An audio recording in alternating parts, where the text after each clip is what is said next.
السلام علیکم ورحمۃ اللہ وبرکاتہ نحمدہ ونصلی علی رسولہ الکریم اما بعد الحمد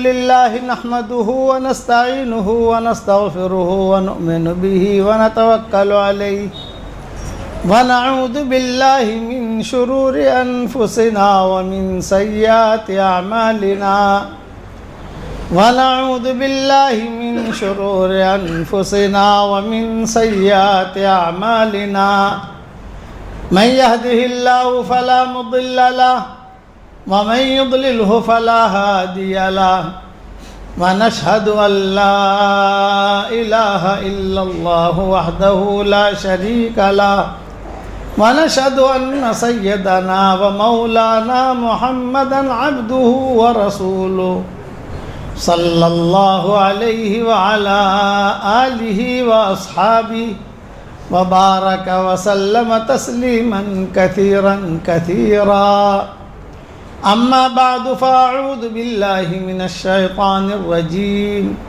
بسم الله الرحمن الرحيم يا أيها الذين آمنوا كونوا أنصار الله كما قال عيسى ابن مريم للحواريين من أنصاري إلى الله قال الحواريون نحن أنصار الله فآمنت طائفة من بني إسرائيل وكفرت طائفة فأيدنا الذين آمنوا على عدوهم فأصبحوا ظاهرين صدق اللہ العظیم۔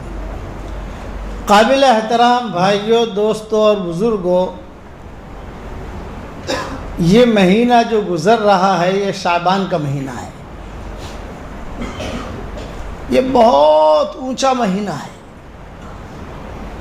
اس کی برکت اسی سے ظاہر ہوتی ہے کہ حضور صلی اللہ علیہ وسلم نے اس کا نام لیا اور کہا اللہم بارک لنا فی رجب و شعبان وبلغنا رمضان، اے اللہ ہمارے رجب میں برکت دے، ہمارے شعبان میں برکت دے اور ہمیں رمضان تک پہنچا دے۔ یہ شعبان کا مہینہ فقہا نے لکھا ہے، علماء نے لکھا ہے کہ رجب سے سلف صالحین رمضان کی تیاری کر لیتے تھے اور شعبان کے مہینے میں اور رمضان کی تیاری کو اور زیادہ تیز کر دیتے تھے۔ سلف صالحین کا معمول تھا۔ اور اس میں جو رات آتی ہے شب برات جسے کہتے ہیں، یہ بہت اونچی رات، انا انزلناہ فی لیلۃ مبارکہ، برکت والی رات کہی گئی اسے۔ لیلۃ مبارکہ سے بعض مفسرین نے شب قدر بھی لی ہے اور بعض مفسرین نے یہ ہماری شب برات بھی لی ہے۔ تو اس کے متعلق کچھ باتیں میں عرض کر دوں۔ حضور اکرم صلی اللہ علیہ وسلم نے اس بارے میں بہت کچھ کہا ہے، اور اس مہینے میں جو محروم رہا وہ محروم رہا، جس نے لے لیا اس نے لے لیا۔ بہت کچھ، کئی حدیثیں تقریباً میں 20 سبق شعبان کے بارے میں ریکارڈ کرا رہا ہوں، 10 تو کروا چکا ہوں۔ شعبان کی فضیلت پارٹ 1، شعبان کی فضیلت پارٹ 2، شعبان کی فضیلت پارٹ 3، سمجھ گیا؟ یعنی 20 سبق میں نے شعبان کے ریکارڈ کروائے ہیں صرف کہ اس کی کیا فضیلت ہے۔ اب اس میں کئی چیزیں ایسی ہیں جو بیانوں میں کہی نہیں جاتی، لیکن علماء نے لکھی ہے۔ جیسے شعبان میں شین، شوال میں شین، ہندو نے کا شین۔ ارے بتاؤ تو صحیح رائے والو، اتنا تو جانتے ہو، شعبان میں شین اور شوال میں شین، اور یہ شین 12 مہینے میں کہیں نہیں ملے گی آپ کو۔ 20 میں رمضان لے آئے تو لوگوں نے یہ حساب کتاب بھی لگایا۔ اب میں کیا بتاؤں، مجھے مولانا نے کہا ہے کہ 8:30 تک بیان کرنا، 8:45 تک نماز پڑھیں گے۔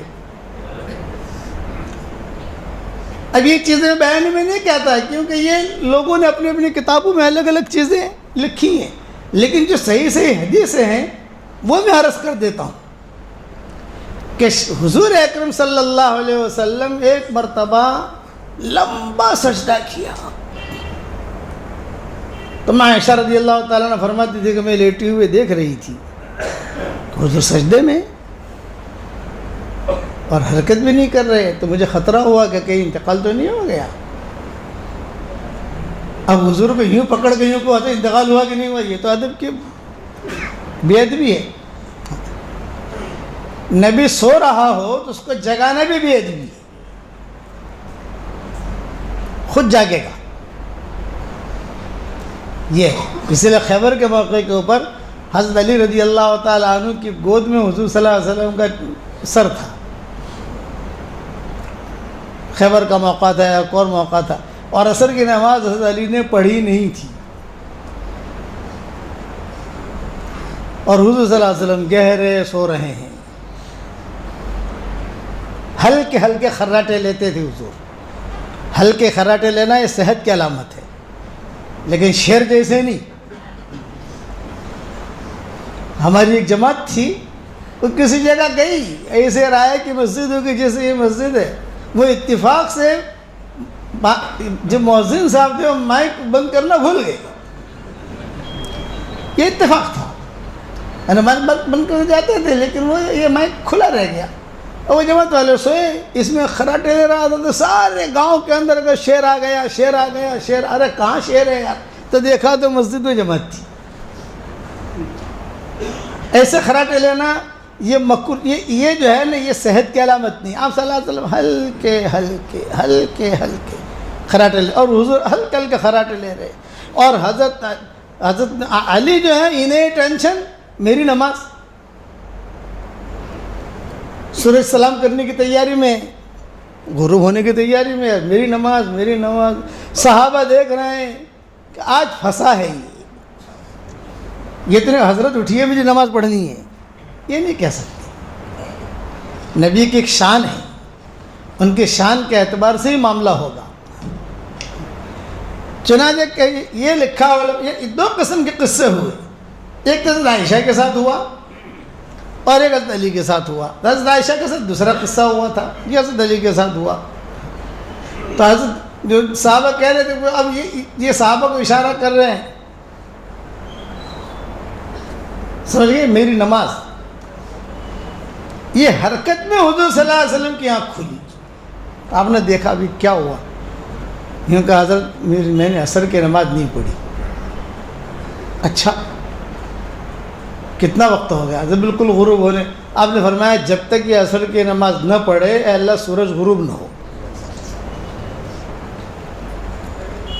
سورج غروب نہیں ہوا، برابر جا کر آہستہ آہستہ وضو کیا، ٹھاٹ کے ساتھ، بھاگم دوڑی میں نہیں، جلدی جلدی جلدی جلدی، یہ نہیں۔ اور ایک معراج سے واپسی پر قصہ ہوا کہ بدھ کے دن قافلہ آئے گا، آپ نے فرمایا تھا بدھ کے دن تمہارا قافلہ آئے گا۔ مکہ والوں نے پوچھا تھا کہ بھی یہ قافلہ آپ رستے کی کوئی باتیں بتاؤ ہمیں، تو حضور صلی اللہ علیہ وسلم نے فرمایا کہ تمہارا ایک قافلہ ہے، اس کا آ رہا ہے، اس کا ایک اونٹ جو ہے گم ہو گیا وغیرہ وغیرہ، بعد میں مل گیا، اور یہ ساری حضور نے بتائی۔ تو انہوں نے کہا اچھا وہ قافلہ کب پہنچے گا؟ اب تو آپ نے فرمایا بدھ کے دن سورج غروب ہونے سے پہلے پہلے آئے گا، مکہ میں داخل ہوگا۔ تو مشرکین مکہ نے کہا ہے کہ چلو آنے دو بدھ دیکھ لیتے ہیں۔ اب بدھ کا دن آیا تو غروب سے پہلے پہلے سارا مکہ جو ہے وہ باہر دیکھنے کے لیے نکلا۔ سورج غروب ہونے کا وقت آ گیا اور قافلہ نہیں آیا۔ آپ نے کیا فرمایا کہ اللہ جب تک قافلہ آوے نہیں تب تک سورج غروب نہ ہو۔ چنانچہ کتابوں میں لکھا ہے کافی دیر تک سورج جیسے 6 بجے غروب ہے، مثال دے رہا ہوں میں، بالکل سورج غروب ہوا نہیں، یوں کہ جھوکا تو رہا جھوکا تو رہا، یہاں تک کہ وہ قافلہ آیا پھر سورج غروب ہوا۔ یہ نبی کی شان ہے۔ چنانچہ حضرت عائشہ کہتی ہے کہ وہ سجدے میں تھے اور مجھے یہ ٹینشن، کمرہ چھوٹا سا، مجھے یہ ٹینشن کہ بھی انتقال تو نہیں ہو گیا حضور صلی اللہ علیہ وسلم کا، اب کیا کروں؟ کیسے پتہ چلے مجھے کہ انتقال؟ تو میں نے حضور صلی اللہ علیہ وسلم کا پیچھے سے جو ہے انگوٹھا تھوڑا سا دبایا، ہلکا سا. جب انگوٹھا دبایا تو حضور کی انگلیاں حرکت ہوئی. میں سمجھ گئی کہ زندہ ہے، انتقال نہیں ہوا ہے. پھر حضور صلی اللہ علیہ وسلم سلام پھیری تو حضور صلی اللہ علیہ وسلم نے کہا کہ عائشہ کیا ہوا تم؟ فرمایا کہ حضرت میں تو سمجھ رہی تھی کہ آپ کا انتقال ہو گیا. فرمایا نہیں، آج کی رات میں عبادت کر رہا تھا اس لیے کہ آج کی رات شب برات ہے. آسمانوں پر اللہ کو فیہا یفرق کل امر حکیم، آسمانوں پر جو ہے سارے فیصلے ہوتے ہیں. کون مرے گا، کون جیے گا، کورونا وائرس کب آئے گا، کب جائے گا. زمین پر جو کچھ بھی ہوتا ہے نا، زمین پر کتنا پانی آئے گا، کتنا زلزلے کہاں آئیں گے، کتنے بچے ہوں گے، حج میں کتنے لوگ پہنچیں گے، شادیاں کون کرے گا، سارا کے سارا لکھ کر حضرت جبریل کو ہینڈ اوور کر دیا جاتا ہے. سب سے پہلے یہ ای میل کس کے پاس آتا ہے بھائی؟ جبریل علیہ السلام کے پاس. اور ای میل کون سی جگہ پر آتا ہے؟ سدرۃ المنتہا پر. یہ پوائنٹ ہے. وہاں سے جبریل علیہ السلام لیں گے سارے احکامات اور دیکھیں گے موت کون کون ہے، فلاں ہے، فلاں ہے، فلاں ہے، فلاں ہے، فلاں ہے، فلاں ہے، فلاں ہے. جبریل علیہ السلام ہاتھ میں پکڑ کر کہیں گے این اسرائیل، این اسرائیل. لبیک. لو پورے سال کی آپ کی ڈیوٹی، یہ پورے سال کی ڈیوٹی ہے. تو اسرائیل علیہ السلام جو ہے وہ کتابوں میں لکھا ہے کہ فوراً نظر ڈالتے ہیں صفحے الٹ کر. ہاں امریکہ میں اتنے ہیں، انگلینڈ میں اتنے ہیں، رایا میں اتنے ہیں، ہندوستان میں اتنے، مکہ میں اتنے، اس میں اتنے، سب. اور اگر وہ بھولتے نہیں ہیں، جیسے کہ ارے بھول گیا، یہ کہتے ہیں نا کہ ارے میں تو بھول گیا. ایسا نہیں ہوتا. چاکو چوبن. اور کتابوں میں لکھا ہے کہ اللہ کے جو احکامات ہیں براہ راست اللہ حکم دیتا ہے بغیر واسطے کے. ایک تو واسطہ ہوتا ہے کہ جبریل کا واسطے سے یہ احکامات 15ویں شب کو جو دیے جاتے ہیں یہ براہ راست دیے جاتے ہیں. تو حضور صلی اللہ علیہ وسلم فرماتے تھے کہ میں اس میں اس لیے روزے رکھتا ہوں، اس لیے ہی میں عبادت کرتا ہوں کہ میرا نام بھی کسی نہ کسی جگہ تو آئے گا، یا تو سندھ میں آئے گا یا مردو میں آئے گا، میرا نام تو آئے گا نا. تو جب میرا نام آئے تو میں عبادت کرنے والوں میں ہوں. پانی کا جو معاملہ ہے تو پانی کا معاملہ جو میکائیل کو سونپا جاتا ہے. اب جب بھی کسی جگہ پانی کا معاملہ روایتوں میں یہ ہے کہ جو حکم جس کو ملا، جیسے بہت بارش، کتنی بارش آئے گی وہ قطرے کے ساتھ بتائی جاتی ہے. 1000 قطرے، 101 نہیں، مثال دے رہا ہوں میں، اتنا ٹن پانی آئے گا. سارے احکامات سب کو. اسماعیل نامی ایک فرشتہ ہے، اسماعیل نام ہے اس کو الگ آرڈر، اسرائیل کو الگ آرڈر، اسرافیل کو الگ آرڈر، میکائیل کو الگ آرڈر، باقی دوسرے فرشتہ الگ آرڈر. اور جبریل علیہ السلام کہتے ہیں کہ جب بھی یہ کام کرو تو ہمیں رپورٹ دو. جو احکامات ہیں وہ احکامات زمینوں کے فرشتہ، جب زمینوں میں زلزلہ لانا ہوتا ہے تو کتابوں میں لکھا ہے کہ فرشتہ احرام پہنتا ہے، لبیک پڑھتا ہے، لبیک پڑھ کر بیت اللہ پہنچتا ہے. وہاں جا کر حجر اسود کے پاس کھڑا ہوتا ہے، طواف کرتا ہے، طواف کرنے کے بعد پھر حجر اسود کے پاس کھڑا رہتا ہے اور اللہ سے وہاں کھڑے کھڑے پوچھتا ہے حجر اسود کے پاس، اللہ پاک آپ نے یہ حکم دیا تھا، میں لے کر آیا ہوں، میں جاؤں یا حکم کینسل؟ تو اللہ کیا کہیں گے؟ گو اہیڈ، کرو. اور کبھی کسی کی توبہ قبول ہو گئی، کبھی کسی کی جو نیکی قبول ہو گئی تو اللہ کہیں گے نہیں وہ ملتوی، واپس آ جاؤ، وہ عذاب ہم نے اٹھا لیا، وہ عذاب جو تھا وہاں پر وہ ہم نے اٹھا لیا، واپس آ جاؤ. یہ سارا نظام ہے، غیبی نظام فرشتوں کا. ہم یہاں بیٹھے فرشتے بھرے ہوئے دکھائی نہیں دیتے. آتے ہیں جاتے ہیں، آسمانوں تک فرشتے ہیں، کون بیٹھا ہے، کون دھیان سے سن رہا ہے، کون موبائل سے کھیل رہا ہے، سب پتہ ہے۔ یہ شب برات تو حضور نے فرمایا ہے کہ اس میں جو ہے احکامات اللہ تعالیٰ کے نازل ہوتے ہیں، تو میں چاہتا ہوں کہ میں کچھ عبادت کروں، اس لیے یہ جو شب برات ہے اس کے بارے میں بہت بدعتیں ملیں گی۔ اور ایک جملہ یاد رکھنا، ہماری شریعت میں مسجد میں ناچنا جائز ہے یا ناجائز ہے؟ ارے بتاؤ، ناجائز۔ اتنا مسئلہ تو رائے والے جانتے ہیں کہ ہماری شریعت میں مسجد میں ناچنا جائز نہیں ہے، لیکن ہماری مسجدوں میں جہالت ناچتی ہے۔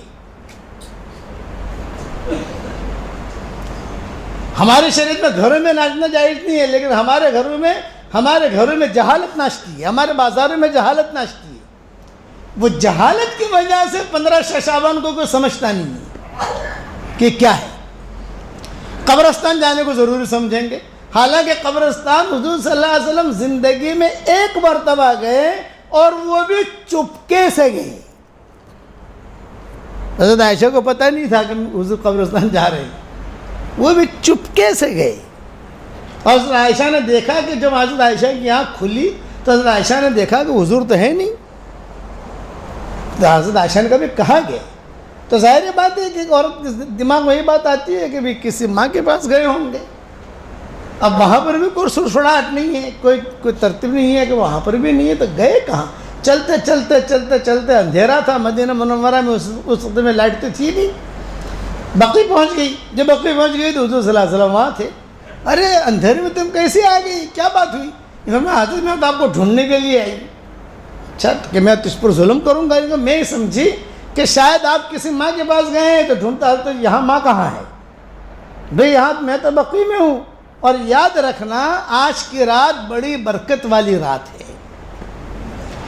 تو شب برات میں شارٹ کر کے میں سمجھا تو 2 چیزیں ہیں عبادت کی میں، ایک تو ہے کہ اس رات میں عبادت کرنا ہے، اجتماعی عبادت نہیں۔ اجتماعی عبادت کر رہے ہیں، ساتھ تصویر پڑھ رہے ہیں کہ چلو 10-15 مل کر پڑھ رہے ہیں، یہ ہماری شریعت میں جائز نہیں ہے۔ انفرادی عبادت کرے آدمی اور اپنے گھروں پر کرے۔ فرشتوں کو گھر میں بلاؤ نا، مسجد میں تو آتے ہی آتے فرشتے ہیں، اپنے گھر میں بلاؤ فرشتوں کو، دعوت دو، جیسے ہم کو دعوت دیتے ہو نا، کبھی آئیے رائے آئیے، تو آپ فرشتوں کو دعوت کیوں نہیں دیتے؟ اور فرشتے بھئی ہم کو دعوت دینے میں تو کتنے پاپڑ بیلنے پڑیں گے، فون کرنے پڑیں گے، یہ ٹائم لینا پڑے گا۔ فرشتوں کو کوئی پاپڑ بیلنے کی ضرورت نہیں ہے، آپ جو ہے وہی قرآن شریف پڑھنا شروع کر دو، فرشتہ آ جائے گا۔ انفرادی عبادت آدمی کرے، اور کوئی ضروری نہیں ہے صلاۃ تسبیح پڑھے۔ میں بہت آسان کر کے کہتا ہوں، بوڑھا آدمی ہے، کمزور آدمی ہے، لیٹے صرف کہے سبحان اللہ، عبادت ہو گئی اس کی۔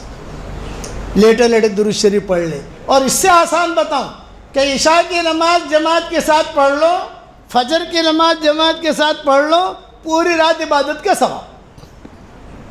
یہ بھولنا مت، شب برات میں عشاء کی نماز جماعت کے ساتھ پڑھو، فجر کی نماز جماعت کے ساتھ پڑھو، یہ بھولنا مت، پوری رات عبادت کا ثواب مل گیا۔ یہ آسان ہے۔ قبرستان جانا کوئی ضروری نہیں ہے، کبھی کبھار چلے گئے، کبھی کبھار نہیں گئے۔ قبرستان میں چراغاں یہ بدعت ہے۔ ہم نے بمبئی کا ماحول تو دیکھا نہیں ہے، بمبئی کے قبرستانوں میں چراغاں ہوتا ہے کہ نہیں ہوتا، لیکن ہم نظام الدین رہتے تھے، ہمارے والد صاحب کی قبر پر جاتے تھے، تو وہاں ہر قبر پر جو ہے 10 چراغاں، 10 ہر قبر پر۔ پھر کبھی کبھار یہ مہدیان ہیں جہاں حضرت شاہ ولی اللہ ہے، سب جگہ یہ چیزیں حرام ہیں، اس کا ہماری شریعت سے کوئی تعلق نہیں ہے۔ 2 باتیں ہیں بس، مختصر طریقے پر بتاتا ہوں۔ اس رات میں عبادت کرو اور اس کے دوسرے دن روزہ رکھو، کرو گے انشاءاللہ بھائی؟ تو اس دن کی قدر کرنی ہے۔ یہ دن ابھی آج جو ہے سنیچر کی رات ہوگی، کل سنیچر ہے، پرسوں شب برات ہے انشاءاللہ، تو اس میں آدمی بھی تیار کرے اور تیاری کرے، اور بھی شب برات کے بعد آدمی رمضان کی تیاری کرے۔ فقہاء علماء نے لکھا ہے کہ رابعہ بصریہ جو تھی وہ اپنے کپڑے تیار کرتی تھی، اپنا قرآن تیار کرتی تھی، اپنا جو ہے جزدان تیار کرتی تھی، اور بعض سلف صالحین تو وہ تھے کہ شعبان کے مہینے میں پورے رمضان کا ایسا خوراک تیار کرتے تھے کہ رمضان میں کھانا پکانا نہ پڑے. اور ہمارا ماحول کیا ہے؟ زیادہ سے زیادہ پکانا پڑے، رمضان میں اچھا سے اچھا کھاؤ. یہ نہیں کرو گے تیاری انشاءاللہ. دوسری اہم بات یہ کہ اللہ تعالیٰ کو اپنا دین بہت پسند ہے، بے دینی اللہ کو پسند نہیں.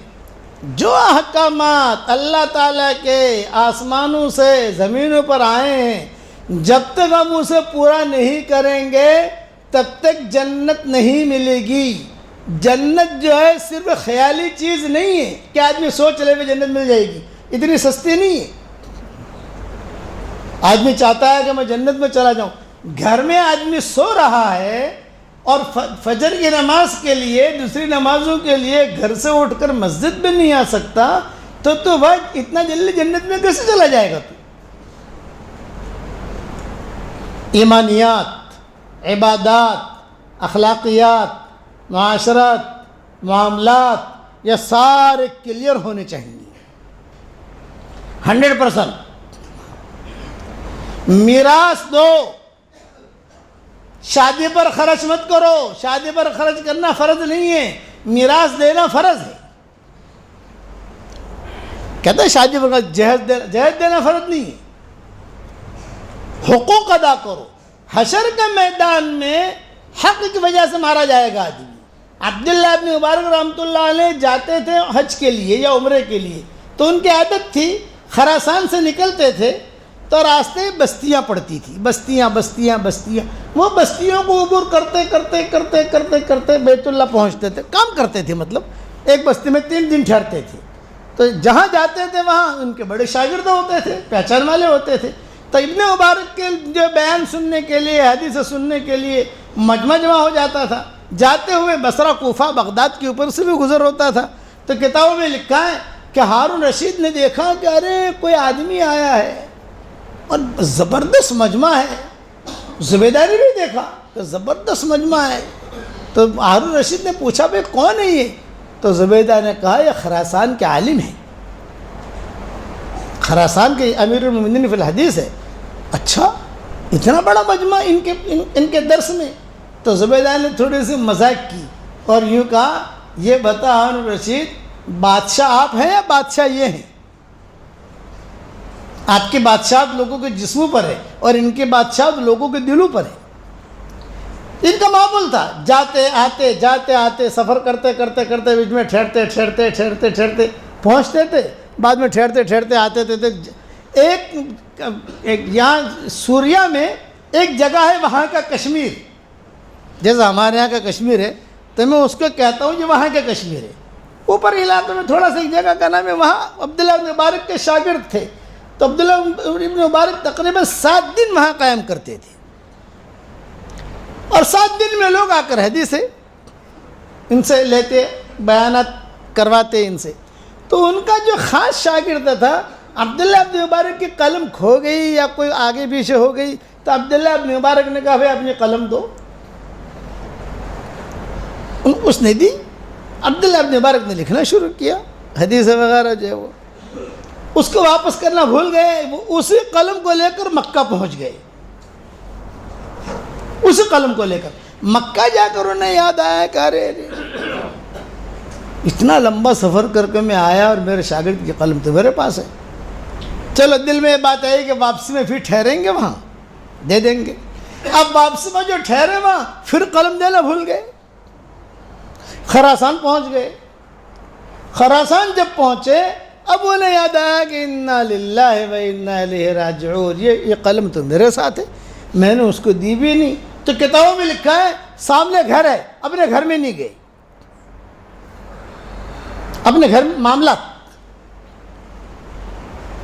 اپنے گھر میں نہیں گئے اور سیدھے جو وہاں سے واپس آ کر وہ جو ساتھی تھا ان کا شاگرد تھا اس کو قلم دیا اور قلم بھائی یہ قلم لے، میں تیرے قلم کو لے کر مکہ بھی پہنچ گیا، تیرے قلم کو لے کر خراسان پہنچ گیا. اب جو ہے میں نے ایک بڑا حساب لگایا، خراسان سے وہ علاقہ 1800 کلومیٹر ہے.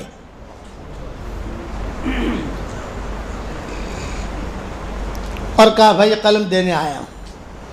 یہ معاملات کی صفائی تھی جس کی وجہ سے وہ ابن مبارک بنے ہیں. تو شاگرد نے کہا کہ حضرت میں تو آپ کا بچہ ہوں, آپ کا شاگرد ہوں. تو ابن مبارک نے کیا کہا, ارے تیرے اس قلم کی وجہ سے نہ جانے مجھے کتنی فرض نمازیں حشر کے میدان میں دینی پڑتی, وہی مقبول نمازیں. اور آج ہمارے یہاں تو کوئی حساب کتاب ہی نہیں. بیٹی کا حق مار لو, بیوی کا حق مار لو, بیٹے کا حق مار لو, بھائی کا حق مار لو. حشر کے میدان میں کہاں تک پہنچے گا آدمی. اس لیے میری نصیحت یاد رکھنا کہ جہیز مت دو, شادی پر زیادہ خرچ مت کرو. کوئی فرق نہیں ہے شادی پر خرچ کرنا, شادیاں سیدھی سادھی کرو, لیکن جس کا حق ہے اس حق پہنچاؤ, ورنہ حشر کے میدان میں پکڑے جاؤ گے. میراث کے سلسلے میں مستقل علماء نے باب باندھے ہیں, باب. عمر ابن عبدالعزیز رحمۃ اللہ علیہ کا جب انتقال ہوا تو خیر ان کے پاس تو اتنی زیادہ جائیداد تھی نہیں, سارا کا سارا مال انہوں نے تو اللہ کے راستے میں لگا دیا تھا. لیکن جو کچھ تو ان کی بیوی فاطمہ تھی عمر ابن عبدالعزیز کی, اس نے جو ہے اپنے گھر میں سب کھانے کی چیزوں پر تالا لگا لیا, باہر سے کھانا منگوایا. اور کھانا یہ کیوں کیا؟ بولے ابھی یہ جتنے دانے ہیں نا, ہر دانے میں ہر میراث وارث کا حق ہے. پہلے اس کا حساب کتاب کرو, یہ ہم عربوں میں دیکھتے ہیں. عرب جو ہے نا ہمارے یہاں, کہ جب باپ کا انتقال ہوا, بہت بڑا کروڑ پتی ہے, بڑی فیکٹری چل رہی ہے, دوسرے دن تالا لگا دیتے ہو, بڑی فیکٹری چل رہی ہے. اور کبھی ان کے آپس میں انبن ہوئی. میں قصہ سناؤں, ہمارے یہاں لاہیانی خاندان ہے, لاہیانی خاندان. اب لاہیانی خاندان کا تذکرہ حدیثوں میں بھی آتا ہے. لاہیان, قبیلے بنی لاہیان, قبیلے بنی لاہیان, یہ حدیثوں میں ان کے تذکرے آتے ہیں. تو ہم جب وہاں جاتے ہیں تو ہماری خدمت میں یہ لاہیانی خاندان رہتا ہے. تو ایک مرتبہ دو, ابراہیم لاہیانی اور علی لاہیانی. علی لاہیانی یہ شاہی ڈرائیور, اور ابراہیم لاہیانی یہ جو ہے کسی حکومت کے محکمے میں کچھ کام وغیرہ کرتا. ہم لوگ حج میں تھے, مینا میں جب عرفات سے واپس آئے, میں یہ میراث کا سمجھا رہا ہوں آپ کو. جب واپس آئے ہم, میں خیمے میں تھا اور باہر لڑنے کی آواز آ رہی ہے. واللہ واللہ, وہ لوگ تو واللہ واللہ بہت کہتے ہیں نا, واللہ واللہ واللہ یہ باتیں چل رہی ہے. میں نے ساتھیوں سے کہا, میں نے کہا بھی کیا معاملہ ہے؟ ہمارا وہ امیر ہے وہاں پر, وہ شورا کا بھی ساتھی ہے, عبداللہ لاہیانی. تو میں نے کہا عبداللہ ایش الموضوع؟ کہا شیخ شیطان دخل. اس نے کہا شیطان دخل ہے. میں نے کہا شیطان دخل ہے, شیطان آیا ہے تو شیطان کو بھگانے کا تو راستہ بھی ہے اپنے پاس. بھئی ہم شیطان سے کیوں ڈریں؟ شیطان جو ہم سے ڈرے. خالد ابن ولید جو تھے ان سے جنات ڈرتے تھے. حضور صلی اللہ علیہ وسلم نے جناتوں کے مقابلے کے خالد ابن ولید کو بھیجا تھا.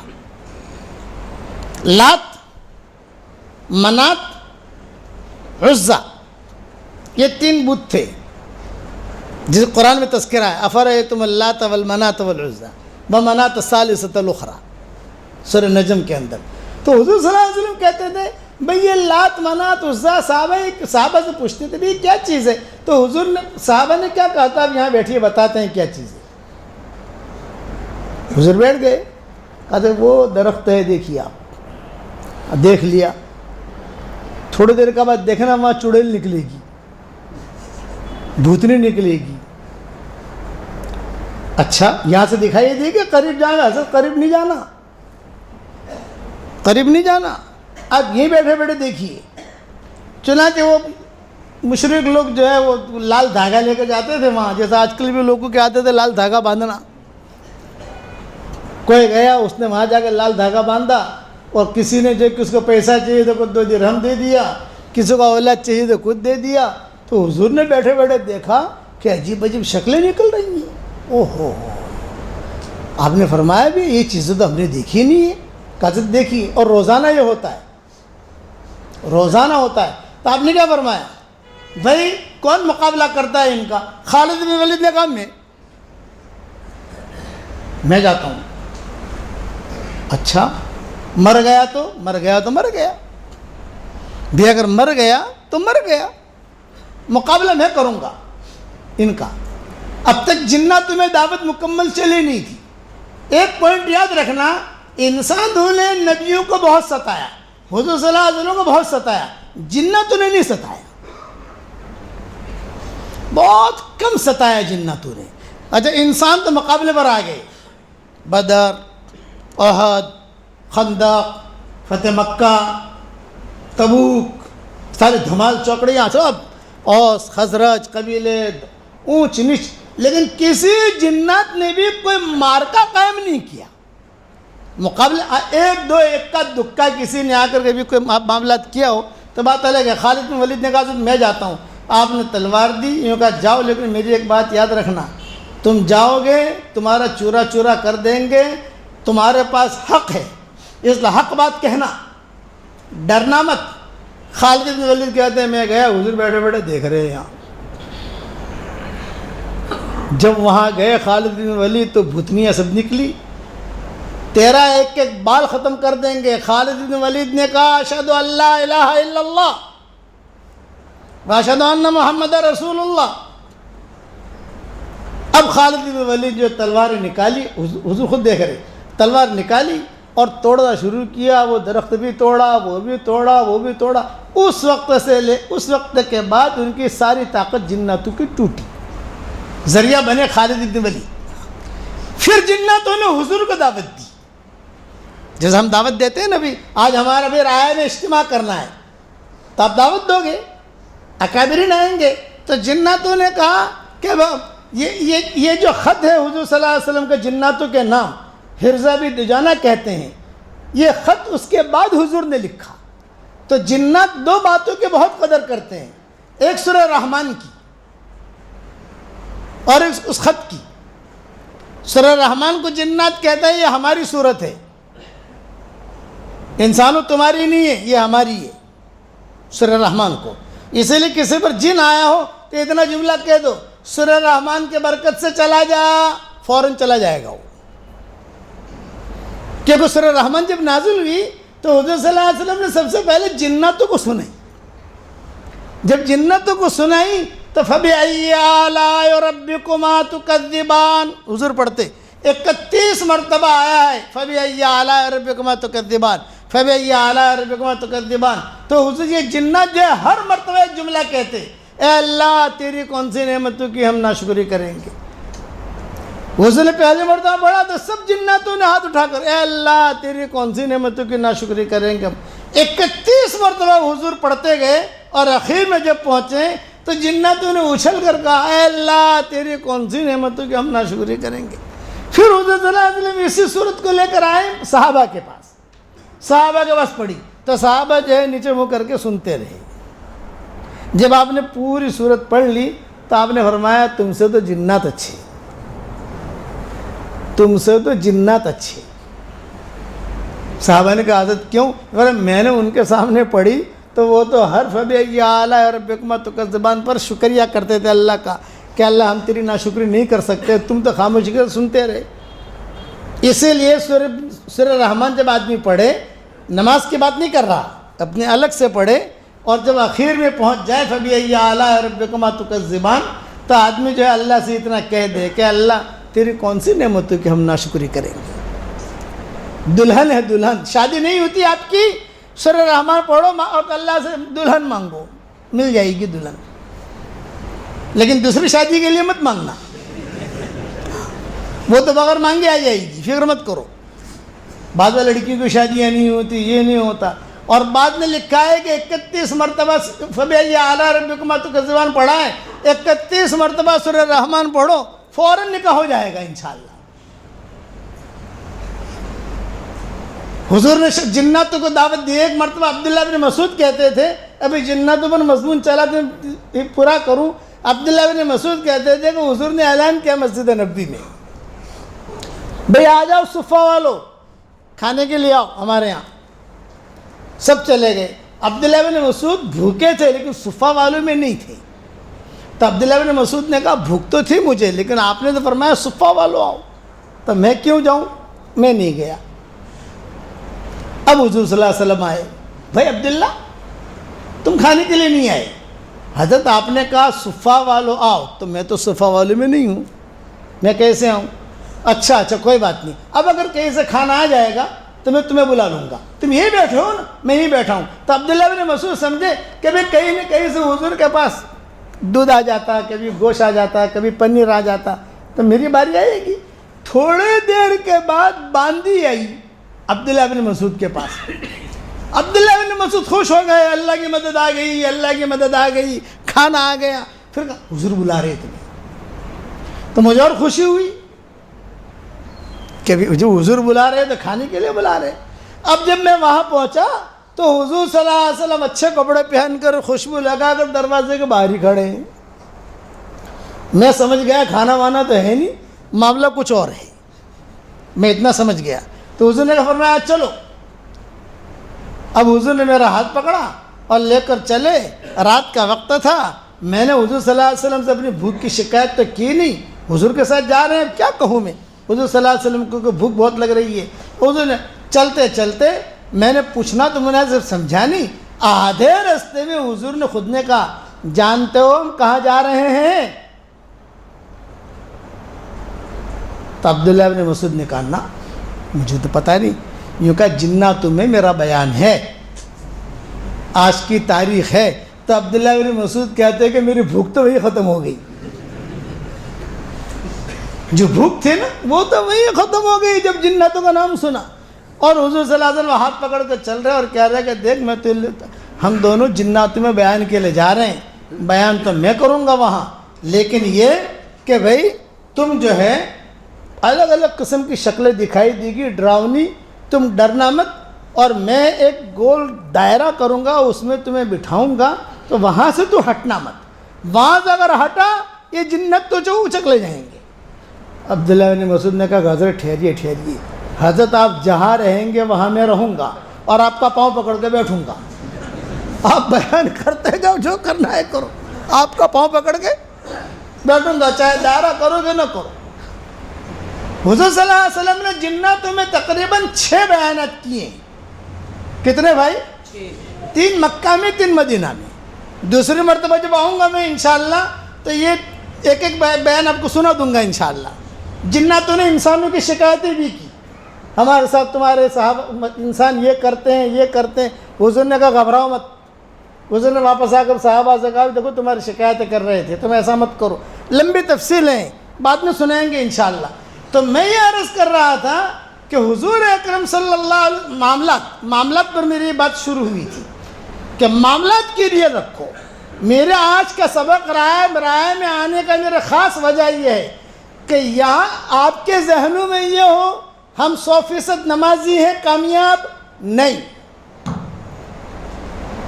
100% روزہ رکھتے ہیں، کامیاب نہیں، 100% قرآن پڑھتے ہیں، کامیاب نہیں، 100% تہجد ہے ہمارے رائے میں، کامیاب نہیں۔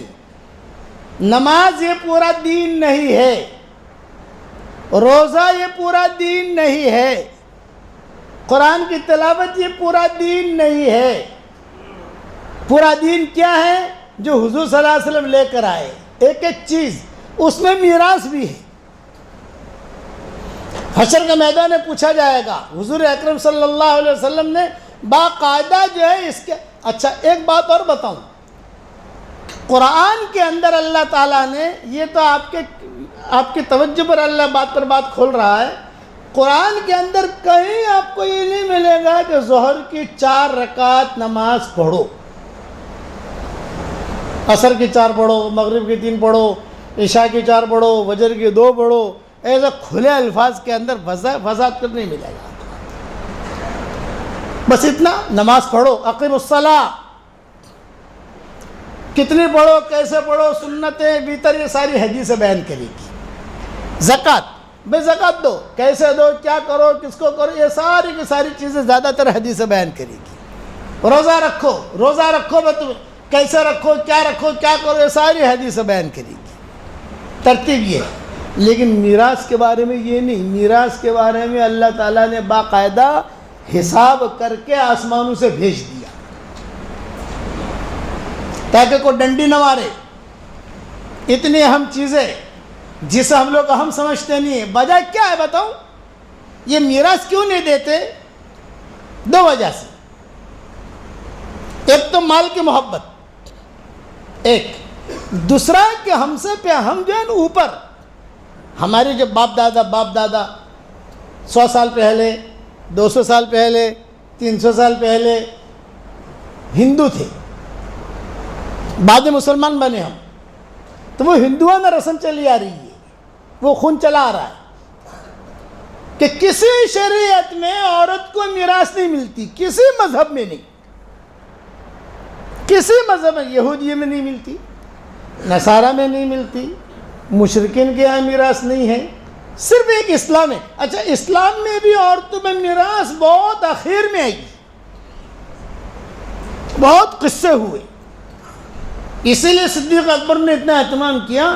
جب صدیق اکبر کا انتقال کا وقت قریب آیا تو صدیق اکبر جو ہے وہ کبھی آنکھیں کھول رہے تھے، کبھی بند کر رہے تھے. حضرت عائشہ قریب میں بیٹھی ہوئی رو رہی تھی اور گنگنا رہی تھی. حضرت عائشہ کا مزاج تھا اشعار پڑھنا،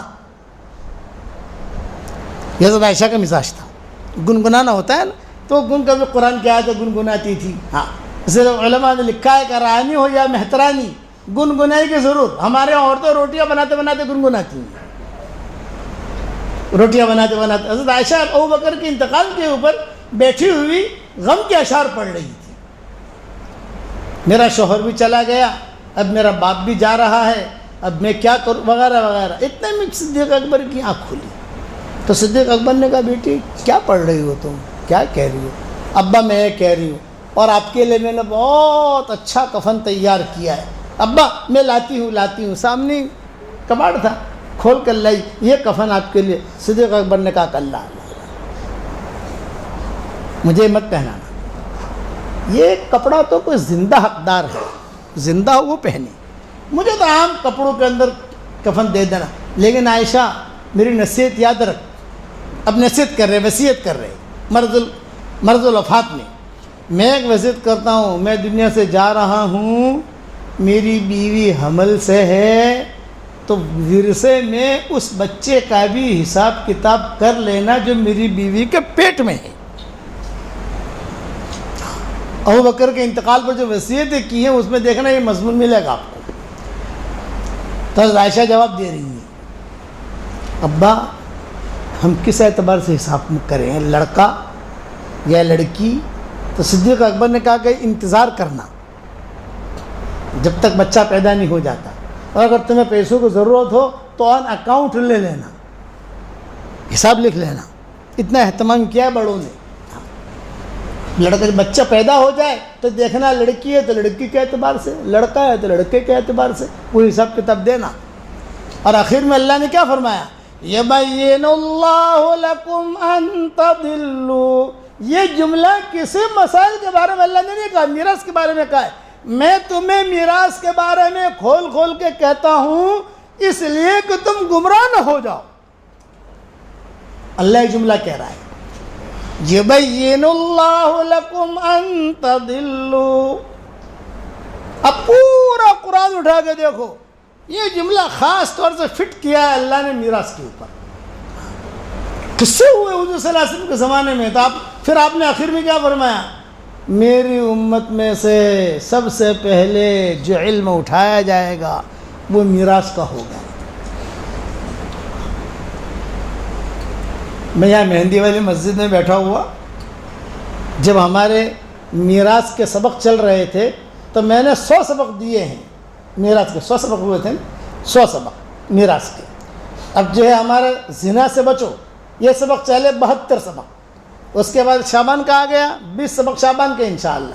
پھر جو پورا مہینہ رمضان کے سبق چلیں گے انشاءاللہ. رمضان کے بعد ہم شروع کریں گے نماز سے دوستی کیجیے، وہ سبق 300 سبق ہو جائیں گے انشاءاللہ. ایسا ہم پارٹ واس چلتے ہیں تاکہ لوگوں کو پتہ تھوڑا سنتے رہیں. تو میراث پر میں نے سبق دے رہا تھا تو ایک لڑکی آئی ہماری برادری کی، لڑکی کہوں عورت کہوں بڈھی کہوں جوان کہوں، وہ گول برقع ہوتا ہے نا ہماری برادری کا خاص. میں کہا مولانا سے ملنا ہے. مجھے کسی نے آ کر کہا کہ حضرت باہر کوئی خاتون کھڑی ہے آپ سے ملنا چاہتی ہے. میں نے کہا خاتون عورتوں سے تو ملتے نہیں ہیں. میں نے کہا آپ کی برادری کی ہے. بھئی ہماری برادری کی ہو وہ خاتون سے ملیں, دوسری عورت ہماری تو شاگردین دنیا میں بہت ہیں. نہیں بولے بہت وہ ضد کر رہے کہ مولانا سے مجھے 5 منٹ بات کرنی ہے. چلو میں گیا تو اس نے کہا کہ مول صاحب, ہماری گجراتی زبان میں, کہ مول صاحب ہمارا بھائی لوگ آیا تھا اور میں نے جیسے نے پوٹلی آلی ان کا بائے آپ پوٹلی تمہیں پکڑو نا من واپس آ لو پلی. ارے رائے والے سمجھے نہیں سمجھے کہ مولانا میرے بھائی لوگ آئے تھے اور انہوں نے ایک پوٹلی دی اور یہ کہا کہ بہن یہ پوٹلی پر آپ قبضہ کر لو اور پھر ہمیں واپس دے دو. ہیرا پھیری, چالاکی, اللہ کو معلوم نہیں ہے. آدمی جو سوچتا ہے وہ سوچ بھی وہاں ریکارڈ ہوتی ہے, دل کے خیالات ریکارڈ ہوتے ہیں. تو اتنا بڑا گناہ ریکارڈ نہیں ہوگا. تو اس نے بیچاری نے پوچھا کہ بھائی یہ کیا ہے؟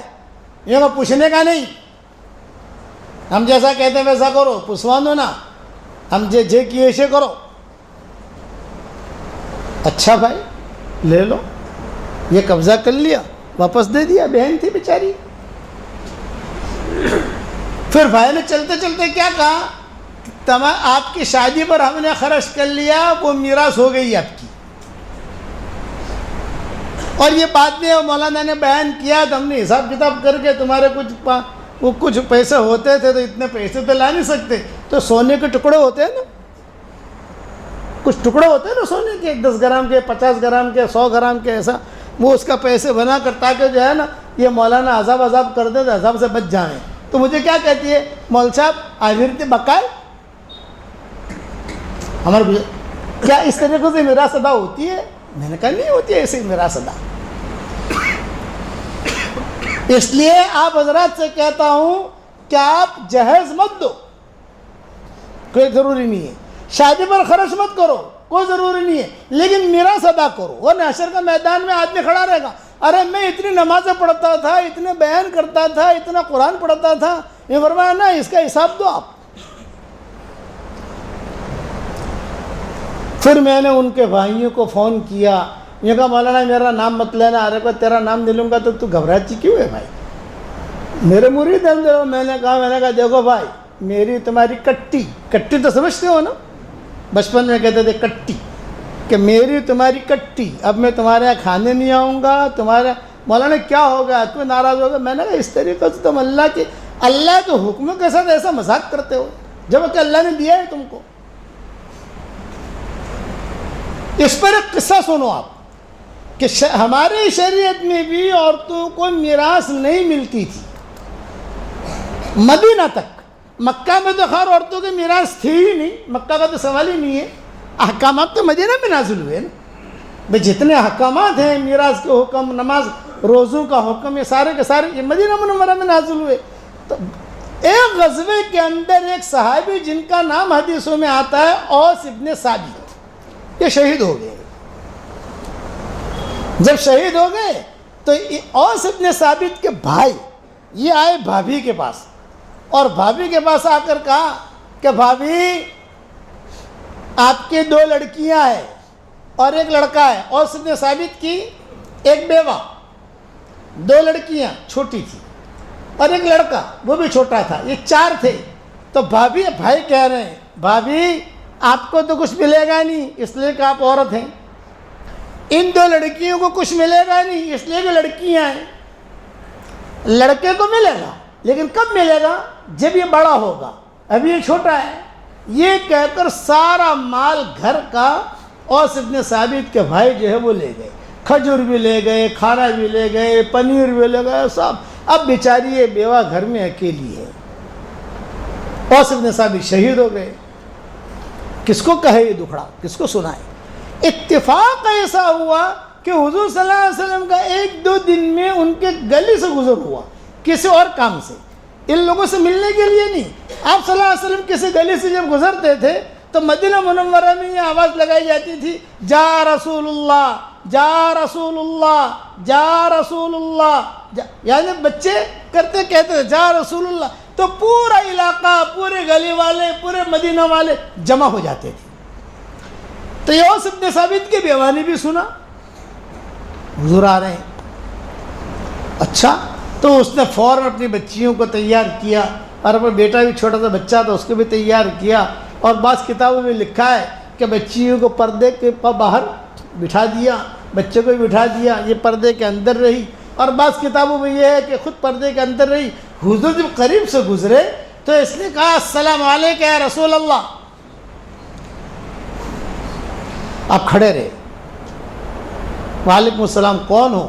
تو کسی صحابی نے کہا غالباً حضرت عمر تھے، یا انہوں نے کہا کہ حضرت یہ اوس کی بیوہ ہے، چونکہ 2 دن پہلے شہید ہوئے تھے تو ان کا غم تازہ تھا، اوس کی بیوہ ہے۔ اچھا، اوہ عظم اللہ اجرکم، اللہ تمہارا اجر بڑھائے، اللہ اس کی مغفرت کرے، تمہارا درجات کو بلند کرے، تعزیت جملے حضور صلی اللہ علیہ وسلم نے کہے۔ کچھ کہنا چاہتی ہو؟ تو اوس ابن ثابت کی بیوہ جو ہے روتے ہوئے اپنا دکھڑا رکھا، یہ کہ حضرت اوس کے بھائی آئے تھے اور مجھے میرے بارے میں یہ کہا کہ تم تو جو ہے عورت ہو، بھابھی ہو، تمہیں تو کچھ ملے گا نہیں، یہ تو بچیاں ہیں، چھوٹی بچیاں ہیں، ان کو بھی کچھ نہیں ملے گا، بیٹا ہے اسے ملے گا، لیکن کب ملے گا؟ جب یہ بڑا ہوگا، ابھی تو چھوٹا ہے۔ یہ کہہ کر میرے گھر میں سے سارا سامان لے گئے ہیں، تو میری اتنی درخواست ہے آپ سے، کہا میری اتنی مدد کریں کہ اوس کے بھائیوں کو بلائیں اور بلا کر یہ کہہ دیں کہ بھئی جب تم سارا سامان لے گئے ہو تو میری 2 بچیاں بھی لے جائیں، انہیں بڑا کریں، ان کی شادیاں کرائیں، اب میں بچوں گی، میرا بیٹا بچے گا، ہم دونوں اپنی زندگی گزاریں گے۔ جب حضور نے یہ بات سنی تو حضور صلی اللہ علیہ وسلم کھڑے کھڑے رونے لگے، اوہو میری امت کی عورتوں کا یہ حال ہے، کھڑے کھڑے۔ اور حضور نے کہا چلو واپس چلو۔ حضور صلی اللہ علیہ وسلم نے واپسی لی، ابھی مسجد نبی میں پہنچے بھی نہیں تھے کہ وہاں جب اس سے پہلے پھر اسی کی آیتیں نازل ہو گئی۔ فوراً کھڑے ہوئے بلا اوس کی بیوہ کو، چنانچہ اوس کی بیوہ کو بلایا گیا۔ بعض کتابیں میں اسید ابن حضیر کا نام آتا ہے، بعض کتابوں میں اور الگ الگ نام آتے ہیں، تفسیروں کے اندر الگ الگ آپ دیکھ لینا ملے گا آپ کو۔ وہ بلایا اور کہا تیری وجہ سے میری امت کی قیامت تک کے آنے والی عورتوں کا مسئلہ اللہ نے حل کر دیا، یہ احکامات نازل ہوئے، پوری یوصیکم اللہ فی اولادکم للذکر مثل حظ الانثیین وغیرہ وغیرہ، پورا رکوع جو ہے ڈھاٹ کے ساتھ نازل ہو گیا۔ اس لیے آپ حضرات سے کہتا ہوں معاملات اگر جنت میں جانا ہے، بتاؤ جنت میں جانا ہے نہیں جانا؟ جانا ہے۔ ایمانیات والی لائن ٹھیک ہو، عبادات والی لائن ٹھیک ہو، معاشرت والی لائن ٹھیک ہو، معاملات والی لائن ٹھیک ہو، اخلاق والی لائن ٹھیک ہو، یہ 5 لائنیں ٹھیک کرو، 100% کرنی پڑے گی، ورنہ آدمی حسرت اور افسوس کرے گا۔ ان تقول نفس یا حسرتا علی ما فرطت فی جنب اللہ وَإِن كُنْتُ لَمِنَ السَّاخِرِينَ او تقول لو ان اللہ ہدانی لَكُنْتُ مِنَ الْمُتَّقِينَ۔ کیا لے کر آدمی جائے گا؟ آج صبح میں اپنے سبق کے لیے تیاری کر رہا تھا، سکندر اعظم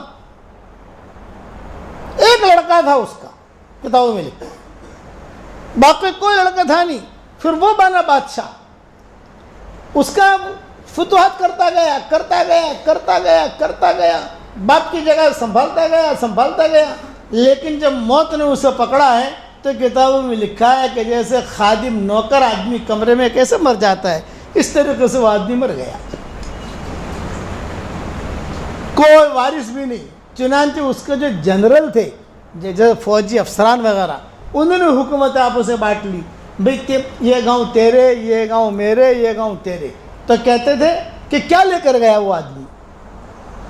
یقینی چیز ہے حکم الہی کا پورا کرنا۔ میرے والد صاحب رحمۃ اللہ علیہ بڑے مجمع میں ایک بات کہتے تھے، اتنا ایمان کا سیکھنا ہر مسلمان عاقل بالغ مرد و عورت پر فرض عین ہے، جو ایمان اسے اللہ کے حکم پر کھڑا کر دے۔ یہ ایمان اندر کا ایمان ہوگا جو حکم پر کھڑا کرے گا۔ اتنا ایمان کا سیکھنا ہر مسلمان عاقل بالغ مرد و عورت پر فرض عین ہے تجھے ایمان احکامات پر کھڑا کرے. تو احکامات میں خالی روزہ نہیں ہے, روزہ رکھنا تو بہت آسان ہے, نماز پڑھنا تو بہت آسان ہے. اسی لیے اقبال کہتے تھے مجھے ڈر ہے کہیں تیرے سجدے تجھے کافر نہ کر دے. اقبال جھکتا کہیں اور ہے, سوچتا کہیں اور ہے, جھکتا کہیں اور ہے, سوچتا کہیں اور ہے. ادھر ادھر کی بات نہ کر, مجھے یہ بتا کہ قافلہ کیوں لوٹا, مجھے رہزن سے گلا نہیں, تیری رہبری کا سوال ہے. کس کی جستجو آوارہ رکھتی ہے تجھے, راہ بھی تو, رہبر بھی تو, رہرو بھی تو, منزل بھی تو. یاد رکھنا یہ میری باتیں کڑوی ضرور لگے گی, لیکن یہ کڑوی نہیں ہے, حقیقت یہی ہے. حکم تو پورا کرنا پڑے گا, معاملات ٹھیک کرنے پڑیں گے. حضرت عمر رضی اللہ تعالیٰ عنہ اپنی زبان, کبھی بھی حضرت عمر کوئی زبان سے جملہ نکالتے تھے تو کہتے تھے میں نے جملہ کہا ہے میں اسے نبھاؤں گا. ہرمزان والا قصہ معروف مشہور ہے, فیروز دلمی والا قصہ معروف مشہور ہے. اسی طریقے سے حضرت عمر نے ایک جماعت بھیجی تھی کہ جاؤ ترکی جاؤ, ترکی جا کر فلاں کو اسلام کی دعوت دو اور یہ کرو یہ کرو یہ کرو. وہ حضرت عمر کہتے تھے معاملات میں مجھ سے زیادہ پاک صاف آدمی تم نہیں دیکھو گے, یہ خود کہتے تھے. حضرت عمر کی 2 بیویاں تھیں, تو ایک بیوی تھی قریش کی لڑکی, اور ایک بیوی جو ہے کسی اور خاندان سے جو تھوڑے پڑھے لکھے سمجھدار لوگ, سمجھدار تو قریش میں تھے لیکن یہ کہ تھوڑی پڑھی لکھی تھی. تو اس کے گھر میں مشورے ہوتے تھے کسریٰ اور قیصر کے. معاملات کی بات بتا رہا ہوں. وہ بیوی کو پتہ چلتا تھا کہ آج کسریٰ قیصر کے ایلچی آنے والے ہیں, بات ہوتی تھی, سنتی رہتی تھی, یہ پروگرام ہوا, یہ ہوا, یہ ہوا. حضرت عمر جواب دیتے تھے. اچھا, جو بیچ میں آدمی تھا اس عورت نے ایک مرتبہ اس آدمی اس کو بلا کر کہا کہ بھائی آپ کب جا رہے ہو ایران؟ اس نے کہا میں 15 دن میں جاؤں گا. اچھا, جب 15 دن کے بعد جاؤ تو مجھے مل لینا. بہت اچھا, رانی امیر المومنین کی بیوی ہے. اب 15 دن کے بعد وہ آیا, اس نے کہا کہ آپا میں جا رہا ہوں. ہاں ٹھہرو 2-4 عطر کی بوتلیں,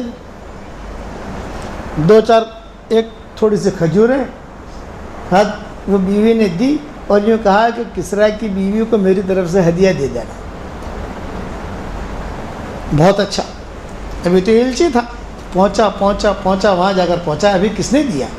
یہ کہا امیر المومنین کے اہلیہ نے دیا ہے. اچھا, بہت خوش ہو گئی. تم کب جاؤ گے واپس؟ 2 مہینے کے بعد جاؤں گا. جب جاؤ تو مجھے مل لینا. اب جب جانے لگ 2 مہینے کے بعد آیا, آپا میں جا رہا ہوں مدینہ, خطوط لے کر, کچھ احکامات لے کر. فرمایا کہ ٹھیک ہے. وہ جس بیوی نے مجھے عطر بھیجا تھا نا, اس کو یہ ہیرے دے دینا, یہ جواہرات دے دینا, اتنا سونا دے دینا, اتنے دینار دے دینا, اتنے درہم دے دینا, سب پوٹلا بھرا ہوا وہ لے کر آیا. گھر معلوم تھا کہ بیوی نے دیا ہے, اس نے جا کر دیا. آپا رانی نے بھیجا ہے وہاں سے. بہت اچھا. حضرت عمر تھے نہیں, گھر میں نہیں تھے. اب وہ جو ہے بیٹھی ہوئی کھول کے دیکھ رہی ہے. دیکھا قیمتی ہیرے, دینار, سونے کے سکے, درہم. تو بیٹھی ہوئی اپنی اوڑھنی سے یا چادر سے, جو چادر گھر میں ہوتی ہے, اسے صاف کر رہی تھی. وہ جتنا رگڑتی تھی اتنا اس میں چمک آتی تھی. یہ ہو رہا ہے, اتنے میں حضرت عمر آ گئے. حضرت عمر نے کہا ماشاء اللہ, فقیروں کے گھر میں امیروں کا خزانہ. میں فقیروں کے گھر میں ارے یہ تو بڑی قیمتی چیز ہے, یہ کہاں سے تمہارے پاس؟ تو بیوی کیا کہہ رہی ہے؟ یہ مجھے ہدیہ آیا ہے. حضرت عمر نے کہا ٹھیک ہے, آپ کو ہدیہ آیا ہے, ٹھیک ہے, لیکن مجھے یہ تو بتاؤ کہاں سے آیا ہے, کیا ہے کیا نہیں, میں اتنا تو پوچھ سکتا ہوں. تو انہوں نے قصہ سنایا, یہ ہوا یہ ہوا یہ ہوا, تو رانی نے بھیجا ہے. تو حضرت عمر نے کیا جواب دیا؟ یہ کہا دیکھو یہ تو بہت قیمتی چیزیں ہیں, اگر تم بیچنے جاؤ گی تو کوئی ریٹ دے گا نہیں. آپ مجھے وکیل بنا دو تو میں مدینہ منورہ میں بیچوں گا تو ریٹ بھی اچھا آئے گا, اس کا ریٹ اچھا آئے گا. تو بیوی خوش ہو گئی کہ چلو مطلب کہ عمر وکیل بن رہے ہیں, معاملہ کلیئر ہے۔ چنانچہ روایتوں میں آتا ہے، یہ قصہ میں نے تفصیل سے بکھرے موتی میں لکھا ہے۔ کچھ اب حضرت عمر کی بیوی نے ساری چیزیں صاف باف کر کے، اتنے میں حضرت عمر کو کچھ حاجت ہوئی، پیشاب وغیرہ کی، استنجے کی، وضو کی، یہ کہ میں وضو وغیرہ کر کے آتا ہوں، تم اسے صاف باف کر کے ہیرے الگ کر دو، دینار الگ کر دو، درہم الگ کر دو، اور فیروزہ الگ کر دو، یہ الگ کر دو، اور پھر میں بازار میں جا کر اسے بیچتا ہوں۔ بہت خوش ہو گئی، پٹاپٹ کام بھی ہو گیا، صفائی بھی ہو گئی۔ حضرت عمر آئے، یہ ہیرے ہیں، یہ فیروزہ ہے، یہ جوہر ہے، یہ دینار ہے، یہ درہم ہے، یہ سب حضرت عمر نے کہا ٹھیک ہے، ایک پوٹلے میں بھرا، اور حضرت عمر خود ایسا کر کے بازار میں گئے، اور بازار میں جا کر جو ہے ابھی کیا بھاؤ دو گے، کیا بھاؤ دو گے؟ ظاہری بات ہے کہ تاجر آدمی حضرت عمر کو دھوکہ تو نہیں دے سکتا، سب کا بھاؤ تاؤ کر کے بیچ کر ساری پوٹلی بنا کر، بعض کتابوں میں لکھا ہے بہت زیادہ وزنی پیسے ہو گئے، خود اٹھا نہیں سکے، اپنے غلام کو بلا لیا اور اٹھا کر جو ہے فوراً گھر میں داخل کیا اور کہا کہ بھئی اتنا پیسہ آیا ہے۔ اب وہ بیوی کھڑی کھڑی دیکھ رہی ہے، خوش، بہت برکت ہوئی، بہت برکت ہوئی۔ تو حضرت عمر نے کیا کہا، آپ نے کتنے کا عطر بھیجا تھا؟ حضرت عمر پوچھ رہے، آپ نے کتنے کا عطر بھیجا تھا؟ کہا 3 درہم کا۔ تو 3 درہم نکال لو، آپ کا حق اتنا ہے۔ وہ بیوی حضرت عمر کی تھی، تو کیا کہا، وَأَمَّا الْبَاقِي يَا أَمِيرَ الْمُؤْمِنِينَ، وَأَمَّا الْبَاقِي يَا أَمِيرَ الْمُؤْمِنِينَ، باقی مال کا کیا؟ یہ کہا فی بیت المال، باقی بیت المال میں۔ تو حضرت عمر کی بیوی کیا کہہ رہی ہے، امیر المؤمنین لیس لک حق ان تتداخل فی هذا الامر، کہ آپ کو کوئی حق نہیں ہے آپ میرے مال میں کوئی مداخلت کریں، اس لیے کہ اس نے مجھے ہدیہ بھیجا ہے، آپ کو ہدیہ نہیں بھیجا۔ تو حضرت عمر کیا کہہ رہے ہیں، آپ کو اس لیے ہدیہ بھیجا ہے لِأَنَّكَ زَوْجَةَ امیر المؤمنین، آپ کو ہدیہ اس لیے بھیجا ہے کہ آپ امیر المؤمنین کی بیوی ہیں۔ بلال کی بیوی اگر بھیجتی تو جواب دیتی وہ نہیں، عمار کی بیوی بھیجتی ایسے ہی پھر تو بہت رکھ دیتی، دیکھتی بھی نہیں، لیکن امیر المؤمنین کی بیوی نے بھیجا ہے، اور میں امیر المؤمنین ہوں مسلمانوں کی وجہ سے، اس نے تمہارا حق صرف 3 درہم کا ہے جتنا بھیجا ہے، باقی سارا بیت المال میں جائے گا، ورنہ حشر کے میدان میں مجھے اللہ کو جواب دینا پڑے گا۔ یہ معاملہ آج ہے، ایسا معاملہ آج تو ہے کہ ہیرا پھیری میں جو آتا آنے دو نا، جو آتا آنے دو، یہ نہیں چلتا۔ اس لیے معاشرت بھی ٹھیک کرو، معاملات بھی ٹھیک کرو۔ یہ شب برات آ رہی ہے، شب برات کے اندر آدمی یاد رکھنا کہ کچھ لوگ ایسے ہوتے ہیں کہ جن کو اللہ شب برات میں بھی معاف نہیں کرتا۔ 14 آدمی ہیں جنہیں جو ہے اللہ شب برات بھی معاف نہیں کرتا۔ کل واٹس ایپ پر اس کی لسٹ آ جائے گی انشاءاللہ، کل کا جو سبق آئے گا پارٹ نمبر 3 اس کے اندر یہ لسٹ بھیج دوں گا۔ ماں باپ کے نافرمان کو اللہ اس رات میں معاف نہیں کرتا، کینہ رکھنے والے کو اللہ اس رات میں معاف نہیں کرتا، قتل کرنے والے کو اللہ اس رات میں معاف نہیں کرتا، زانی اور زانیہ کو اللہ اس رات میں معاف نہیں کرتا، نیچے ازار لٹکانے والے کو بھی اس رات میں بھی اللہ معاف نہیں کرتا۔ اور یہ ستاروں کا کھیل، یہ جو کھیلتے ہیں یہ ہاتھ دکھاتے ہیں، ان لوگوں کو اللہ اس رات میں معاف نہیں کرتا۔ ستاروں کو اللہ نے بنایا ہے، صرف 3 ڈیوٹیاں ہیں ان کی، 3 کام بس۔ ایک تو ہے کہ اِنَّا زَيَّنَّا السَّمَاءَ الدُّنْيَا بِزِينَةٍ الْكَوَاكِبِ، آسمان کی زینت ایک۔ دوسرا وَحِفْظًا مِّن كُلِّ شَيْطَانٍ مَارِدٍ، کہ وہ جنات اور شیطان اوپر جا کر جو باتیں چراتے تھے تو اللہ تعالیٰ ان ستاروں کے ذریعے سے ان کو مارتے ہیں تو وہ شعلہ بن کر گر جاتے ہیں۔ اور تیسرا، عرب جو ہے یہ اس کے ذریعے سے رہنمائی لیتے تھے، سفر کرتے تھے تو ستاروں کو دیکھ کر وہ جو اپنا سفر طے کرتے تھے کہ بھئی یہ ستارہ یہاں ہے، اب ہمیں یوں چلنا ہے۔ یہ 3 کاموں کے علاوہ کوئی چوتھا کام ستاروں کا نہیں ہے۔ یہ سبق درس قرآن 425 کے اندر میں نے اس تفصیل سے بیان کیا ہے اور لکھ کر بھی بھیجا ہے کہ ستاروں کو اتنا کام۔ تو یہ ستاروں کا کھیل جو ہے، ستاروں کا کھیل، اس آدمی کی بھی اس رات میں مغفرت نہیں ہوئی تھی۔ دل میں کینہ مت پالو. آج کل لوگ کیا کرتے بتاؤں؟ اتوار کے دن شب برات ہے نا، تو کل سے آپ کو فون آنے شروع ہو جائیں گے. بھائی معاف کر دینا، بھائی معاف کر دینا، بھائی معاف کر دینا، بھائی کچھ کہا سنا ہو تو معاف کر دینا. اب جو ہے اس رات سے معافی مانگ لی اور اتوار گزر گیا، اور پھر پیر کے دن جیسے تھے ویسے، پیر کے دن جیسے تھے ویسے. یہ اللہ کے ساتھ مذاق کر رہا ہے. کینہ دل سے نکالو، صاف ستھری زندگی رکھو، اللہ کے ساتھ معاملہ کلیئر کرو، ہیرا پھیری نہیں. اور یہ بات یاد رکھنا کہ اللہ تعالیٰ بہت بڑے غفور الرحیم ہے، بہت بڑے غفور الرحیم ہے، بہت بڑا اللہ معاف کرنے والا ہے. حضرت علی فرماتے تھے کہ حضور صلی اللہ علیہ وسلم نے فرمایا سورج غروب ہوتے ہی، کہ اتوار کے دن جب سورج غروب ہوگا، سورج غروب ہوتے ہی صبح صادق تک اللہ تعالیٰ آسمان دنیا پر آ جاتے ہیں اور اعلان پر اعلان کرتے ہیں حل من سائل نعطی سولا. ٹوٹ ٹوٹ کر اللہ کی رحمت برستی ہے، ٹوٹ ٹوٹ کر. لیکن ماں باپ کے نافرمان کو اللہ چھوڑ دیتے ہیں. جاؤ، رشتہ داریاں آپس میں قطع رحمی کرنے والے، لڑائیاں اللہ چھوڑ دیتے ہیں. ان کی طرف مت دیکھو. ہم اس رات میں بھی وہ محروم رہتے ہیں. 14 آدمی ہیں، اس لیے آدمی اللہ تعالیٰ سے معاملہ کلیئر کرے. اور دل، چونکہ اللہ خود معاف کرنے کے لیے آتے ہیں. معاف کر دیتا ہوں، تو آ جا، معاف کر دیتا ہوں. کریم ہے. رات کو ماں باپ بھی دروازہ بند کر دیتے ہیں، اللہ اپنا دروازہ بند نہیں کرتا. وہ رات اللہ نے خصوصی رکھی ہے معاف کرنے کے لیے. کہا معاف کرو. اس رات میں بھی اگر اللہ معاف نہ کرے اور اس رات میں محروم رہے آدمی، تو کہاں جا کے کھڑا رہے گا؟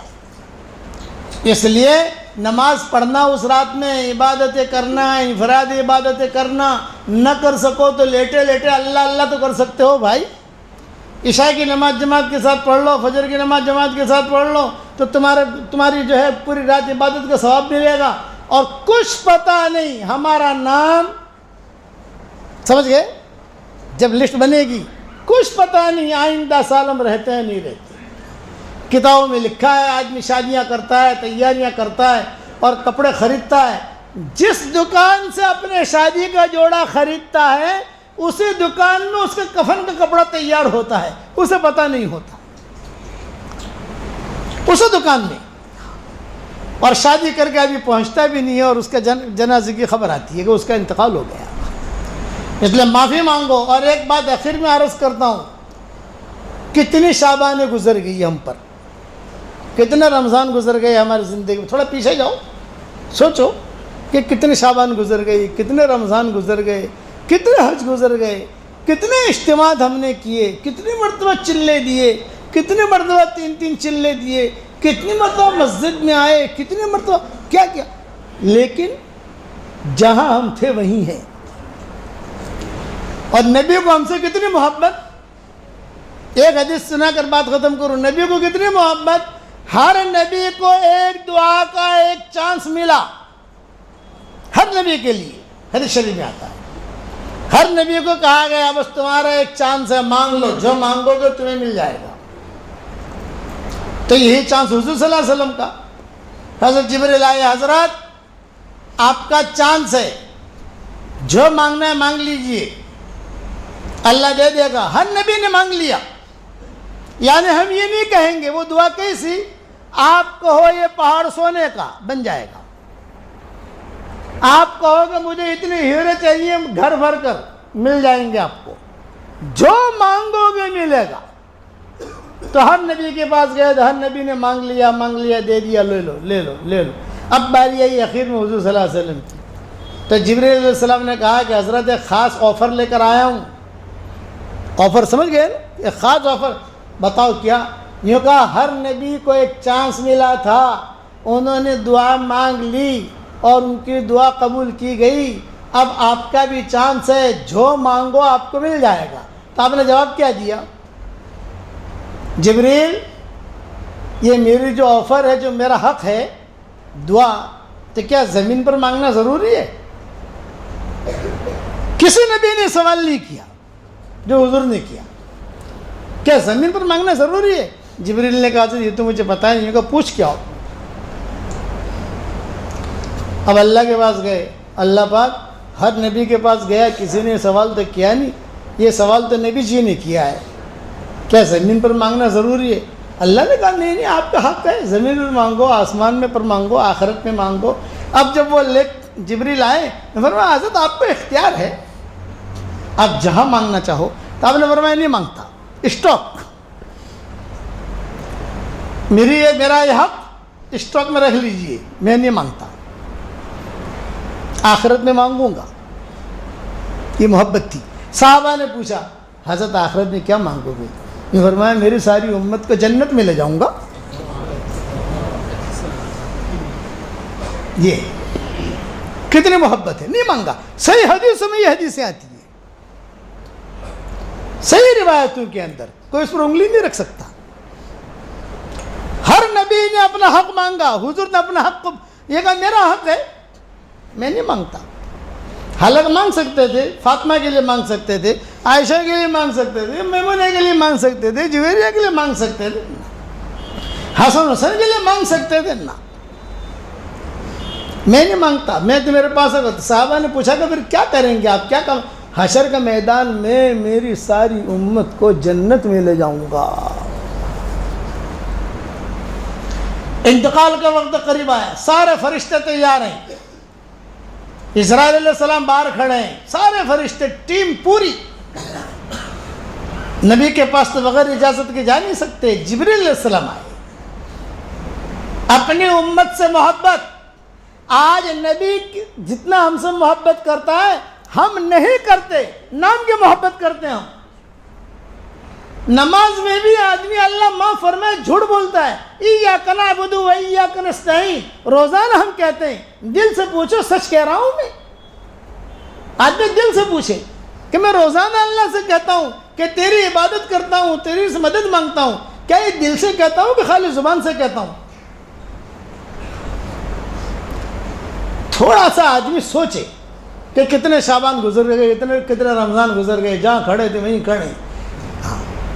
جو دھاندلی کرنی ہے شادی میں وہ کرنی ہے، مولوی صاحب جتنا بھی سمجھا میں، میراث کے بارے میں مولوی صاحب جتنا بھی کہیں، میں ایک بات کہتا ہوں، میراث اگر ادا کر دی تو وہاں تو ملے گا ہی ملے گا، اللہ دنیا میں بھی دے گا، محروم نہیں رہتا۔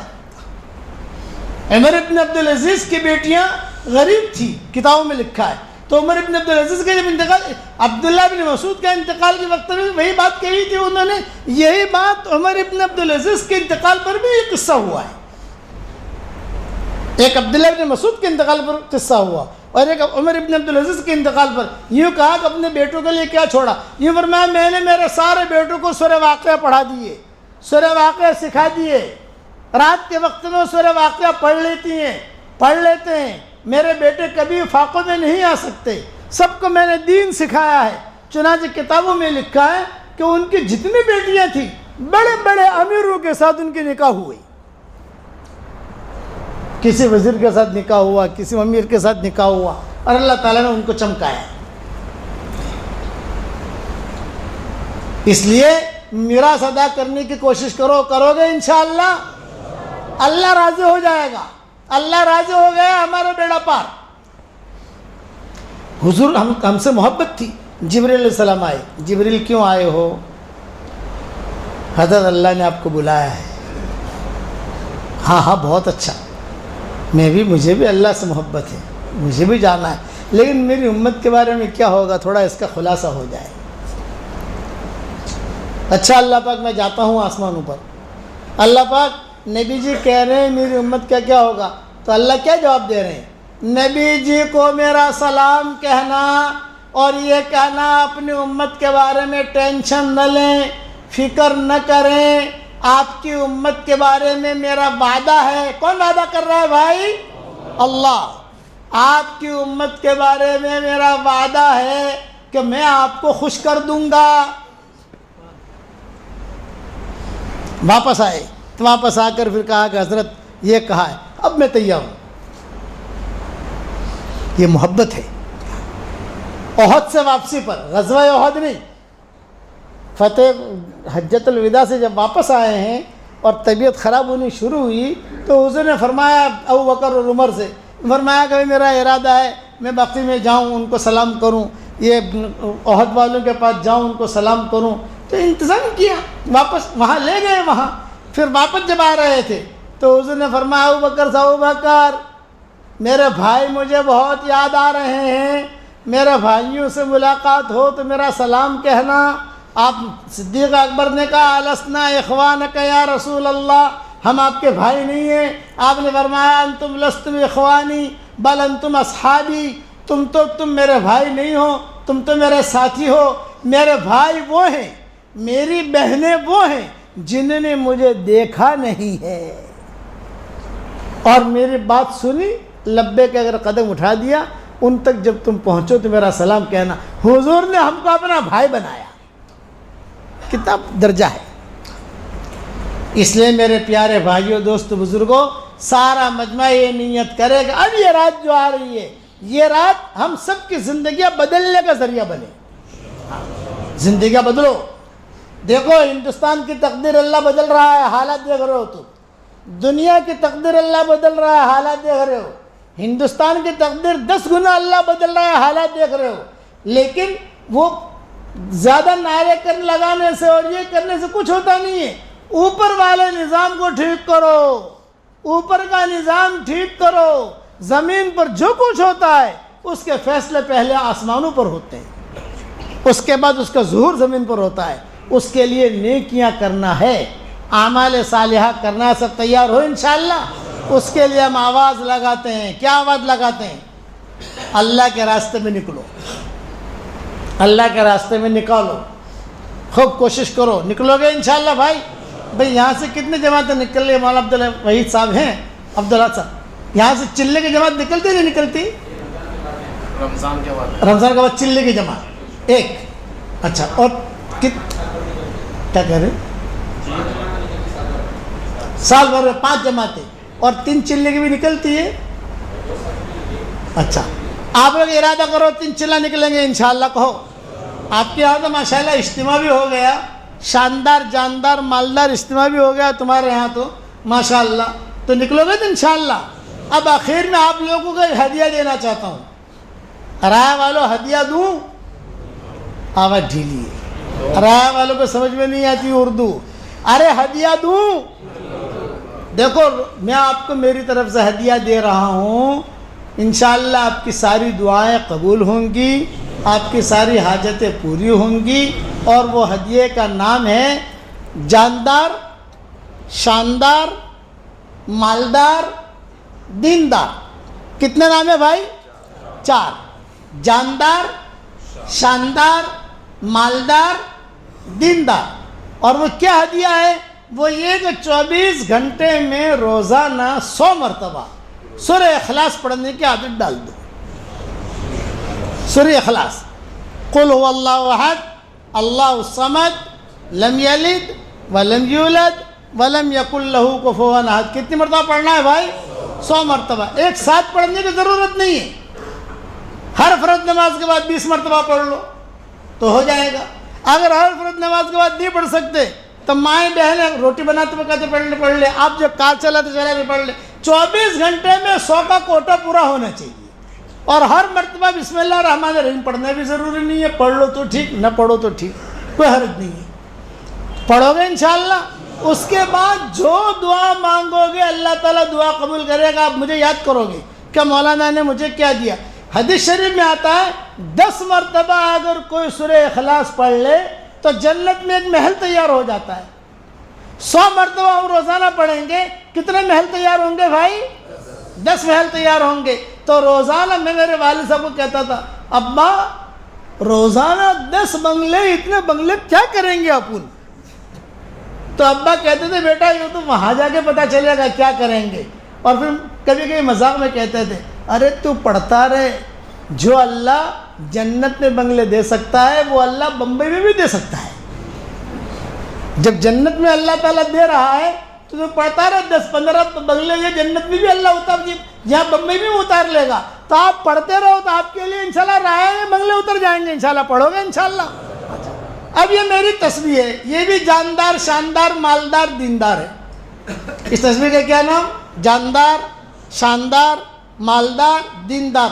پورے مجموعے کو تصویر دے نہیں سکتے ہم، مجموعہ تو بہت بڑا ہے بھیا، ہدیہ تو دے دیا ہم نے، کسی ایک آدمی کو ہم دے سکتے ہیں یہ تصویر۔ اب کوئی آدمی کس کو دوں؟ یہ میرے سامنے بیٹھے ہیں، ان کو دے رہا، یہ امام صاحب ہے نا، اسی لیے میں نے ان کو دیا، یہ آپ کو ہدیہ ہے بس۔ اس کا ایک ایک دانہ قیمتی ہے، اور اس پر بڑے قصے ہوئے ہیں۔ اب تو اللہ کا شکر ہے کئی لوگوں نے اس کو پڑھنا شروع کر دیا، 100 مرتبہ اپنی تصویر پڑھ لو، کوئی حرج کی بات نہیں ہے، لیکن پڑھو گے انشاءاللہ، اور پھر اللہ کے راستے میں نکلنے کی نیتیں کرو۔ دیکھو ہمارے یہاں یہ مسجد میں مسجد و جماعت بیٹھتی ہوگی، کب بیٹھتی ہے نماز؟ عشاء بعد، روزانہ عشاء بعد ہمارے ساتھی بیٹھتے ہیں، ہمارے مولانا عبداللہ صاحب بھی ہوتے، دوسرے ساتھی بھی ہوتے، جو بھی ہے یہاں پر بیٹھو، ان کے ساتھ مشورے میں شریک رہو۔ میرے والد صاحب رحمۃ اللہ علیہ ایک بات کہتے تھے کہ بیٹا جماعت میں نہ جا سکو تو کم سے کم تبلیغ والوں کو محبت کی نگاہ سے دیکھو تو بھی اللہ تمہیں معاف کر دے گا۔ یہ میرے والد صاحب کہتے تھے کہ بیٹا ان لوگوں کو محبت کی نگاہ سے دیکھو، ان کی خدمت کرو تو بھی اللہ تعالیٰ دے دے گا۔ تو بیٹھو گے بھائی انشاءاللہ؟ اب مجھے بتاؤ، جلدی سے نام لکھا دو تو ہم دعا کر لیں کہ بھی ایک چلے کے لیے جو جماعت جانے والی ہے کم سے کم ارادے کر کے یا تو کھڑے ہو جاؤ یا نام لکھا دو، پھر ہم دعا کر لیتے ہیں۔ کھڑے ہو جائیں پھر ارادے کریں، رمضان کے بعد جاری جماعت ہے ماشاءاللہ، کھڑے ہو جائیں، کون کون جائے گا پتہ ہے، کھڑے ہو جائیں ماشاءاللہ۔ واہ واہ واہ واہ، رائے والے تو بہت اچھے ہیں، واہ واہ ماشاءاللہ۔ مولانا عبد الرحمان صاحب ماشاءاللہ، کھڑے رہو، ذرا دیکھیں گے نا سر، کھڑے رہیں، کھڑے کہاں کے ہیں مولانا عبد الرحمان صاحب؟ یہ پڑگا ہے، یہاں سے قریب ہے؟ جی ہاں، بتائیں بھائی ماشاءاللہ۔ ارے ماشاءاللہ، یہ تو بہت اچھا مجمع ہے، یہاں تو بار بار آنا چاہیے۔ ارادے کریں رمضان کے بعد جانا ہے ماشاءاللہ۔ جوان بھی سب کھڑے ہو گئے، دیکھیے مولانا ماشاءاللہ ماشاءاللہ، واہ واہ واہ واہ، ارادے کریں اور کھڑے ہو جائیں۔ ناظم بھائی کیوں بیٹھے ہیں؟ ماشاءاللہ ہمارے ناظم بھائی بہت اچھا کھانا پکاتے ہیں، شادیوں میں ایک نمبر کھانا پکاتے ہیں۔ اچھا، شادی میں کھانا پکاتے ہیں؟ ہاں بہت ماشاءاللہ مشہور آدمی ہے۔ یار آئے کہ ہیں؟ ماشاءاللہ، اللہ تعالیٰ آپ کو بہت قبول فرمائے، آپ کی اور ہماری، ہم سب کی قیامت تک آنے والی نسلوں کو اللہ قبول فرمائے۔ یہ ذرا سب پیچھے بیٹھ جائیں گے تو نہیں، یہ رہنے دو، بعد میں کر لینا انشاءاللہ۔ بیٹھ جاؤ۔ اچھا، ایک بات اور عرض کرتا ہوں، رات کو سونے سے پہلے اللہ تعالیٰ سے ایک ایگریمنٹ کر لو، روزانہ کرو گے انشاءاللہ؟ ایک ایگریمنٹ، بہت اچھا ایگریمنٹ ہے، روزانہ رات کو سونے سے پہلے ایک آدھے سیکنڈ کا، 1 سیکنڈ کا ایگریمنٹ اللہ سے کرنا ہے۔ ایک جملہ کہنا ہے اللہ کو، اے اللہ مجھے تجھ سے محبت ہے، اے اللہ مجھے تیرے نبی سے محبت ہے، اے اللہ مجھے تیرے دین سے محبت ہے، اے اللہ مجھے تیرے قرآن سے محبت ہے، اے اللہ تو مجھے تیرے دین پر اخلاص کے ساتھ چلنے کی توفیق دے۔ بس یہ 5 ایگریمنٹ ہیں، 5 وعدے اللہ کے ساتھ، کوئی لمبا چوڑا وقت نہیں لگتا۔ نمبر 1، اے اللہ مجھے تجھ سے محبت ہے۔ نمبر 2، اے اللہ مجھے تیرے نبی سے محبت ہے۔ نمبر 3، اے اللہ مجھے تیرے دین سے محبت ہے۔ نمبر 4، اے اللہ مجھے تیرے قرآن سے محبت ہے۔ نمبر 5، اے اللہ مجھے تیرے دین پر اخلاص کے ساتھ چلنے کی توفیق عطا فرما۔ میں وعدہ کر کے کہتا ہوں، آپ اگر اتنا اللہ تعالیٰ سے جھوٹے دل سے بھی کہو گے نا، اخلاص کی بات نہیں کرتا میں، جھوٹے دل سے بھی کہو گے نا، 3 مہینے میں اللہ آپ کی زندگی بدل دے گا۔ لیکن یہ جملہ بہت قیمتی ہے۔ مولانا تھانوی رحمۃ اللہ علیہ بھرے مجموع کے اندر کہتے تھے، میں تم کو بہت بڑا پیر بنانا نہیں چاہتا ہوں، میں تم کو بہت بڑا بزرگ بنانا نہیں چاہتا ہوں، اللہ تعالیٰ کے ساتھ جھوٹے دل سے تو اتنا وعدہ تو کرو یار کہ اللہ مجھے تجھ سے محبت ہے، تیرے نبی سے محبت ہے، تیرے دین سے محبت ہے، تیرے قرآن سے محبت ہے، تو مجھے دین پر چلنے کی اخلاص کا جملہ ضرور مانگنا۔ خالد دین پر چلنے سے کام نہیں بنتا، اگر نفاق کے ساتھ دین پر چلا تو کہ اللہ اخلاص کے ساتھ تیرے دین پر چلنے کی توفیق عطا فرما۔ تو حضرت فرماتے تھے کچھ مہینوں میں اللہ تمہیں قطب بنا دے گا۔ دیکھیے جملہ اللہ کو بہت پسند ہے، تو مولانا تھانوی رحمۃ اللہ علیہ بھرے مجموع میں لوگوں سے عہد لیتے تھے، اتنا کرو بھائی، کوئی زیادہ میں نہیں کہتا 1000 مرتبہ درود شریف پڑھو، 1000 مرتبہ قرآن، 1000 قرآن ختم کرو، یہ اتنا تم کہو تو اللہ تمہیں توفیق دے گا، آپ کہو گے انشاءاللہ بھائی؟ کتنا ایگریمنٹ ہے بھائی؟ 5۔ نمبر 1 اللہ سے محبت، نمبر 2 نبی سے محبت، نمبر 3 نمبر 4 ماشاءاللہ، نمبر 5 رائٹ، واو، ٹاپ 1 رایا اس ٹاپ 1 ماشاءاللہ، یاد ہوگا ان لوگوں کو، کرو گے نا انشاءاللہ؟ اور 100 مرتبہ سورہ اخلاص پکڑ لو اس کو انشاءاللہ۔ اللہم صلی علی محمد وعلی آل محمد کما صلیت علی ابراہیم وعلی آل ابراہیم انک حمید مجید۔ اللہم لک الحمد کلہ ولک المن کلہ لک الشکر کلہ ولک الملک کلہ لک الخلق کلہ ولک الفضل کلہ وإلیک یرجع الامر کلہ وإلیک یصعد الکلم الطیب کلہ۔ اللہم لک الحمد بالاسلام لک الحمد بالایمان لک الحمد بالقرآن لک الحمد حتی ترضى لک الحمد اذا رضیت لک الحمد بعد الرضا۔ اللہم آت نفوسنا تقواها وزکها انت خیر من زکاها انت ولیها ومولاها۔ اللہم لا تردنا خائبین بل ردنا الى دیننا ردا جمیلا۔ اللہم مغفرتک اوسع من ذنوبنا ورحمتک ارجع عندنا من اعمالنا ورحمتک ارجع عندنا من اعمالنا۔ اللہم لا تجعل فینا ولا منا ولا معنا شقیا ولا محروما ولا مطرودا۔ اللہم لو ان كنت كتبتنا في السعداء فاثبتنا فيها وإن كنت كتبتنا في الأشقياء فامحنا عنه واكتبنا في السعداء فإنك تمحو ما تشاء وتثبت وعندك الكتاب۔ يا ذا الجلال والإكرام يا ذا الجلال والإكرام یا ذا الجلال والاکرام۔ اے اللہ ہمارے گناہوں کو معاف فرما، اے اللہ ہماری خطاؤں سے درگزر فرما، اے اللہ ہم اقراری مجرم ہیں، ہم سب کو چھوٹے بڑے گناہوں کو معاف فرما، اے اللہ پورے رائے والوں کو قبول فرما، قرب و جوار والی بستیوں کو قبول فرما، یہاں کے مردوں کو قبول فرما، یہاں کی عورتوں کو قبول فرما، یہاں کے بچوں کو قبول فرما۔ اے اللہ ہمارے شعبان میں برکت دے اور ہمیں رمضان تک پہنچا دے۔ اے اللہ یہ شعبان کا مہینہ بھی چل رہا ہے، 15ویں شعبان بھی آ جائے گی، لیکن ہماری زندگی میں شب براتیں بہت گزر گئی، ہم اپنے آپ کو نہ بنا سکے نہ بدل سکے، یہ ہمارا جرم عظیم ہے، تو ہم سب کو معاف فرما دے، ہم سب کو معاف فرما دے۔ اے اللہ ہم سب کو تجھ سے محبت ہے، ہم سب کو تیرے نبی سے محبت ہے، ہم سب کو تیرے قرآن سے محبت ہے، ہم سب کو تیرے دین سے محبت ہے۔ اے اللہ ہمیں تیرے دین پر اخلاص کے ساتھ چلنے کی توفیق عطا فرما، اچانک کا خیر ہمیں نصیب فرما، اچانک کے شر سے تو ہماری حفاظت فرما، ہمارا کھویا ہوا دین واپس دے دے، ہمارا کھویا ہوا قرآن واپس دے دے، کھوئی ہوئی عزتیں واپس دے دے، کھویا ہوا دعوت کا کام واپس دے دے۔ اے اللہ اس بستی کے ایک ایک ذرے ذرے کو قبول فرما لے، اس بستی میں ہمارے آنے کو بھی خیر فرما اور اس بستی سے جانے کو بھی خیر فرما۔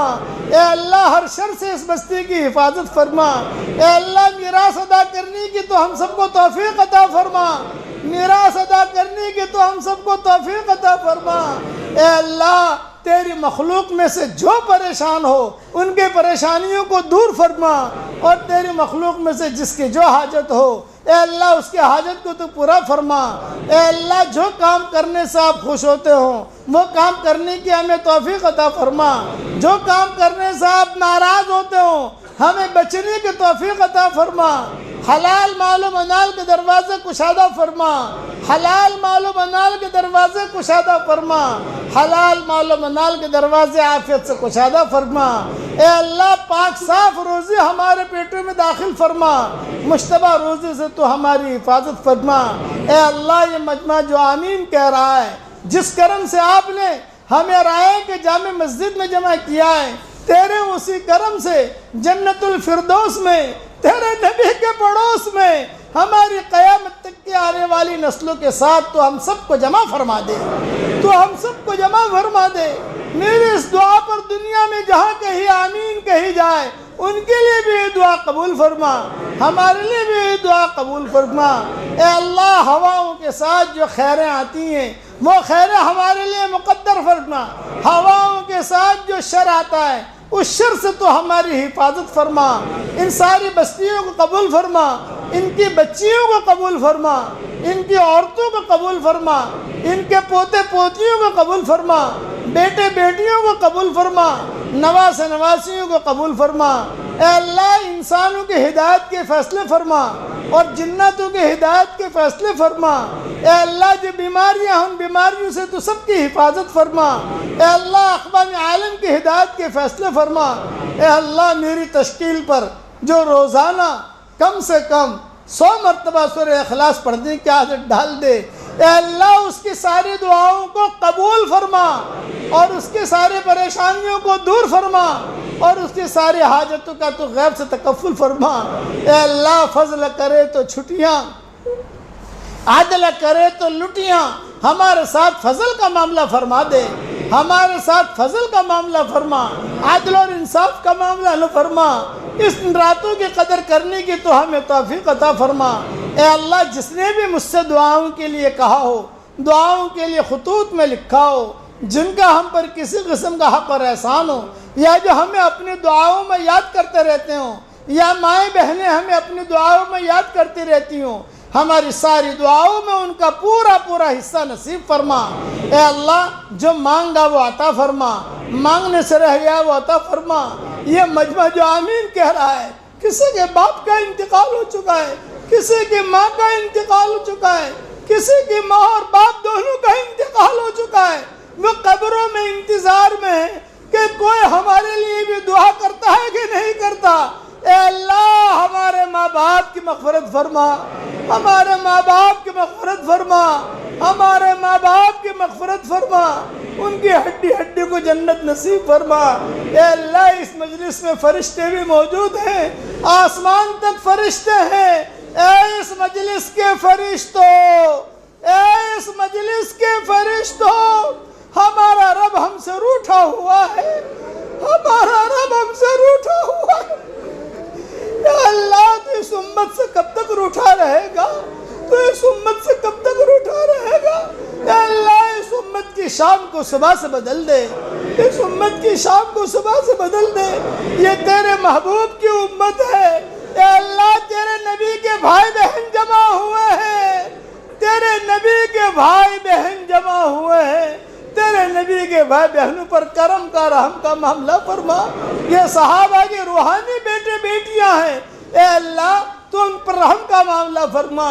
اے اللہ وہ چیزیں جس کا لینے کا ہم ارادہ کرتے ہیں مگر آپ ہمیں دینا نہیں چاہتے، اس کی محبت ہمارے دلوں سے نکال دے، اس کا خیال نکال دے، اور وہ چیزیں جس کا لینے کا ہم ارادہ نہیں کرتے مگر آپ ہمیں دینا چاہتے ہیں، اس کی محبت تو ہمارے دلوں میں ڈال دے اور اس گلی میں آنا جانا آسان فرما دے۔ قرآن سے ہماری دوستی کروا دیجئے، نماز سے دوستی کروا دیجئے۔ اے اللہ رمضان المبارک کا مبارک مہمان آ رہا ہے، اس کی قدر کرنے کی تو ہمیں توفیق عطا فرما۔ ہماری زندگی کا یہ آخری رمضان نہ ہو، ہماری زندگی کا یہ آخری شعبان نہ ہو، بلکہ بار بار یہ مہینے ہمیں مل رہے ہوں اور ہمیں قدر کرنے کی توفیق مل رہی ہو، تو اس کی غیب سے صورت و شکل پیدا فرما اور اپنے فضل و کرم سے ہماری ساری دعاؤں کو قبول فرما۔ سبحان ربنا رب العزت عما یصفون وسلام علی المرسلین والحمد للہ رب العالمین۔ ایک اعلان سن لو بھائی، میں بیمار آدمی ہوں، مسافہ میں نہیں کروں گا، ایک بات۔ دوسرا یہ کہ میں سلام کرتا ہوں، آپ سلام کا جواب دے دو۔ السلام علیکم ورحمۃ اللہ وبرکاتہ. اور ایک دعا پڑھا رہا ہوں, دعا پڑھ لو. ربنا اغفر لی ولوالدی وللمؤمنین یوم یقوم الحساب. جس نے بھی یہ دعا پڑھی اس کے اکاؤنٹ میں اس وقت میں دنیا میں جتنے مسلمان مرد عورتیں ہیں ان سب کے برابر نیکیاں اس کے اکاؤنٹ میں داخل ہو گئی. پڑھتے رہو گے انشاءاللہ, اور 100 مرتبہ سورہ اخلاص اوکے پڑھو گے انشاءاللہ. اور 5 ایگریمنٹ یاد رکھنا. نمبر 1 اللہ تجھ سے محبت ہے. نمبر 2 اللہ تیرے نبی سے محبت ہے. نمبر 3 اللہ تیرے دین سے محبت ہے. نمبر 4 اللہ تیرے قرآن سے محبت ہے. نمبر 5 اللہ مجھے تیرے دین پر اخلاص کے ساتھ چلنے کی توفیق عطا فرما. اللہ تعالیٰ یہ دعا ہم سب کے لیے قبول فرمائے. آمین. آسان دل کھول دیں. السلام علیکم ورحمۃ اللہ. بھائی جتنے حضرات ماشاءاللہ جو ہیں اطراف سے آئے ہیں, اللہ سے ان کے آنے کو قبول فرمائے. اور سارے حضرات نماز کے بعد جو ہے کھانا کھا کے تشریف لائیں. مہمان جو ہے آنے والے باہر سے جو ہے پہلے کھانے انشاءاللہ بستیوں سے گزارش ہے کہ ان کی خدمت کر لیں.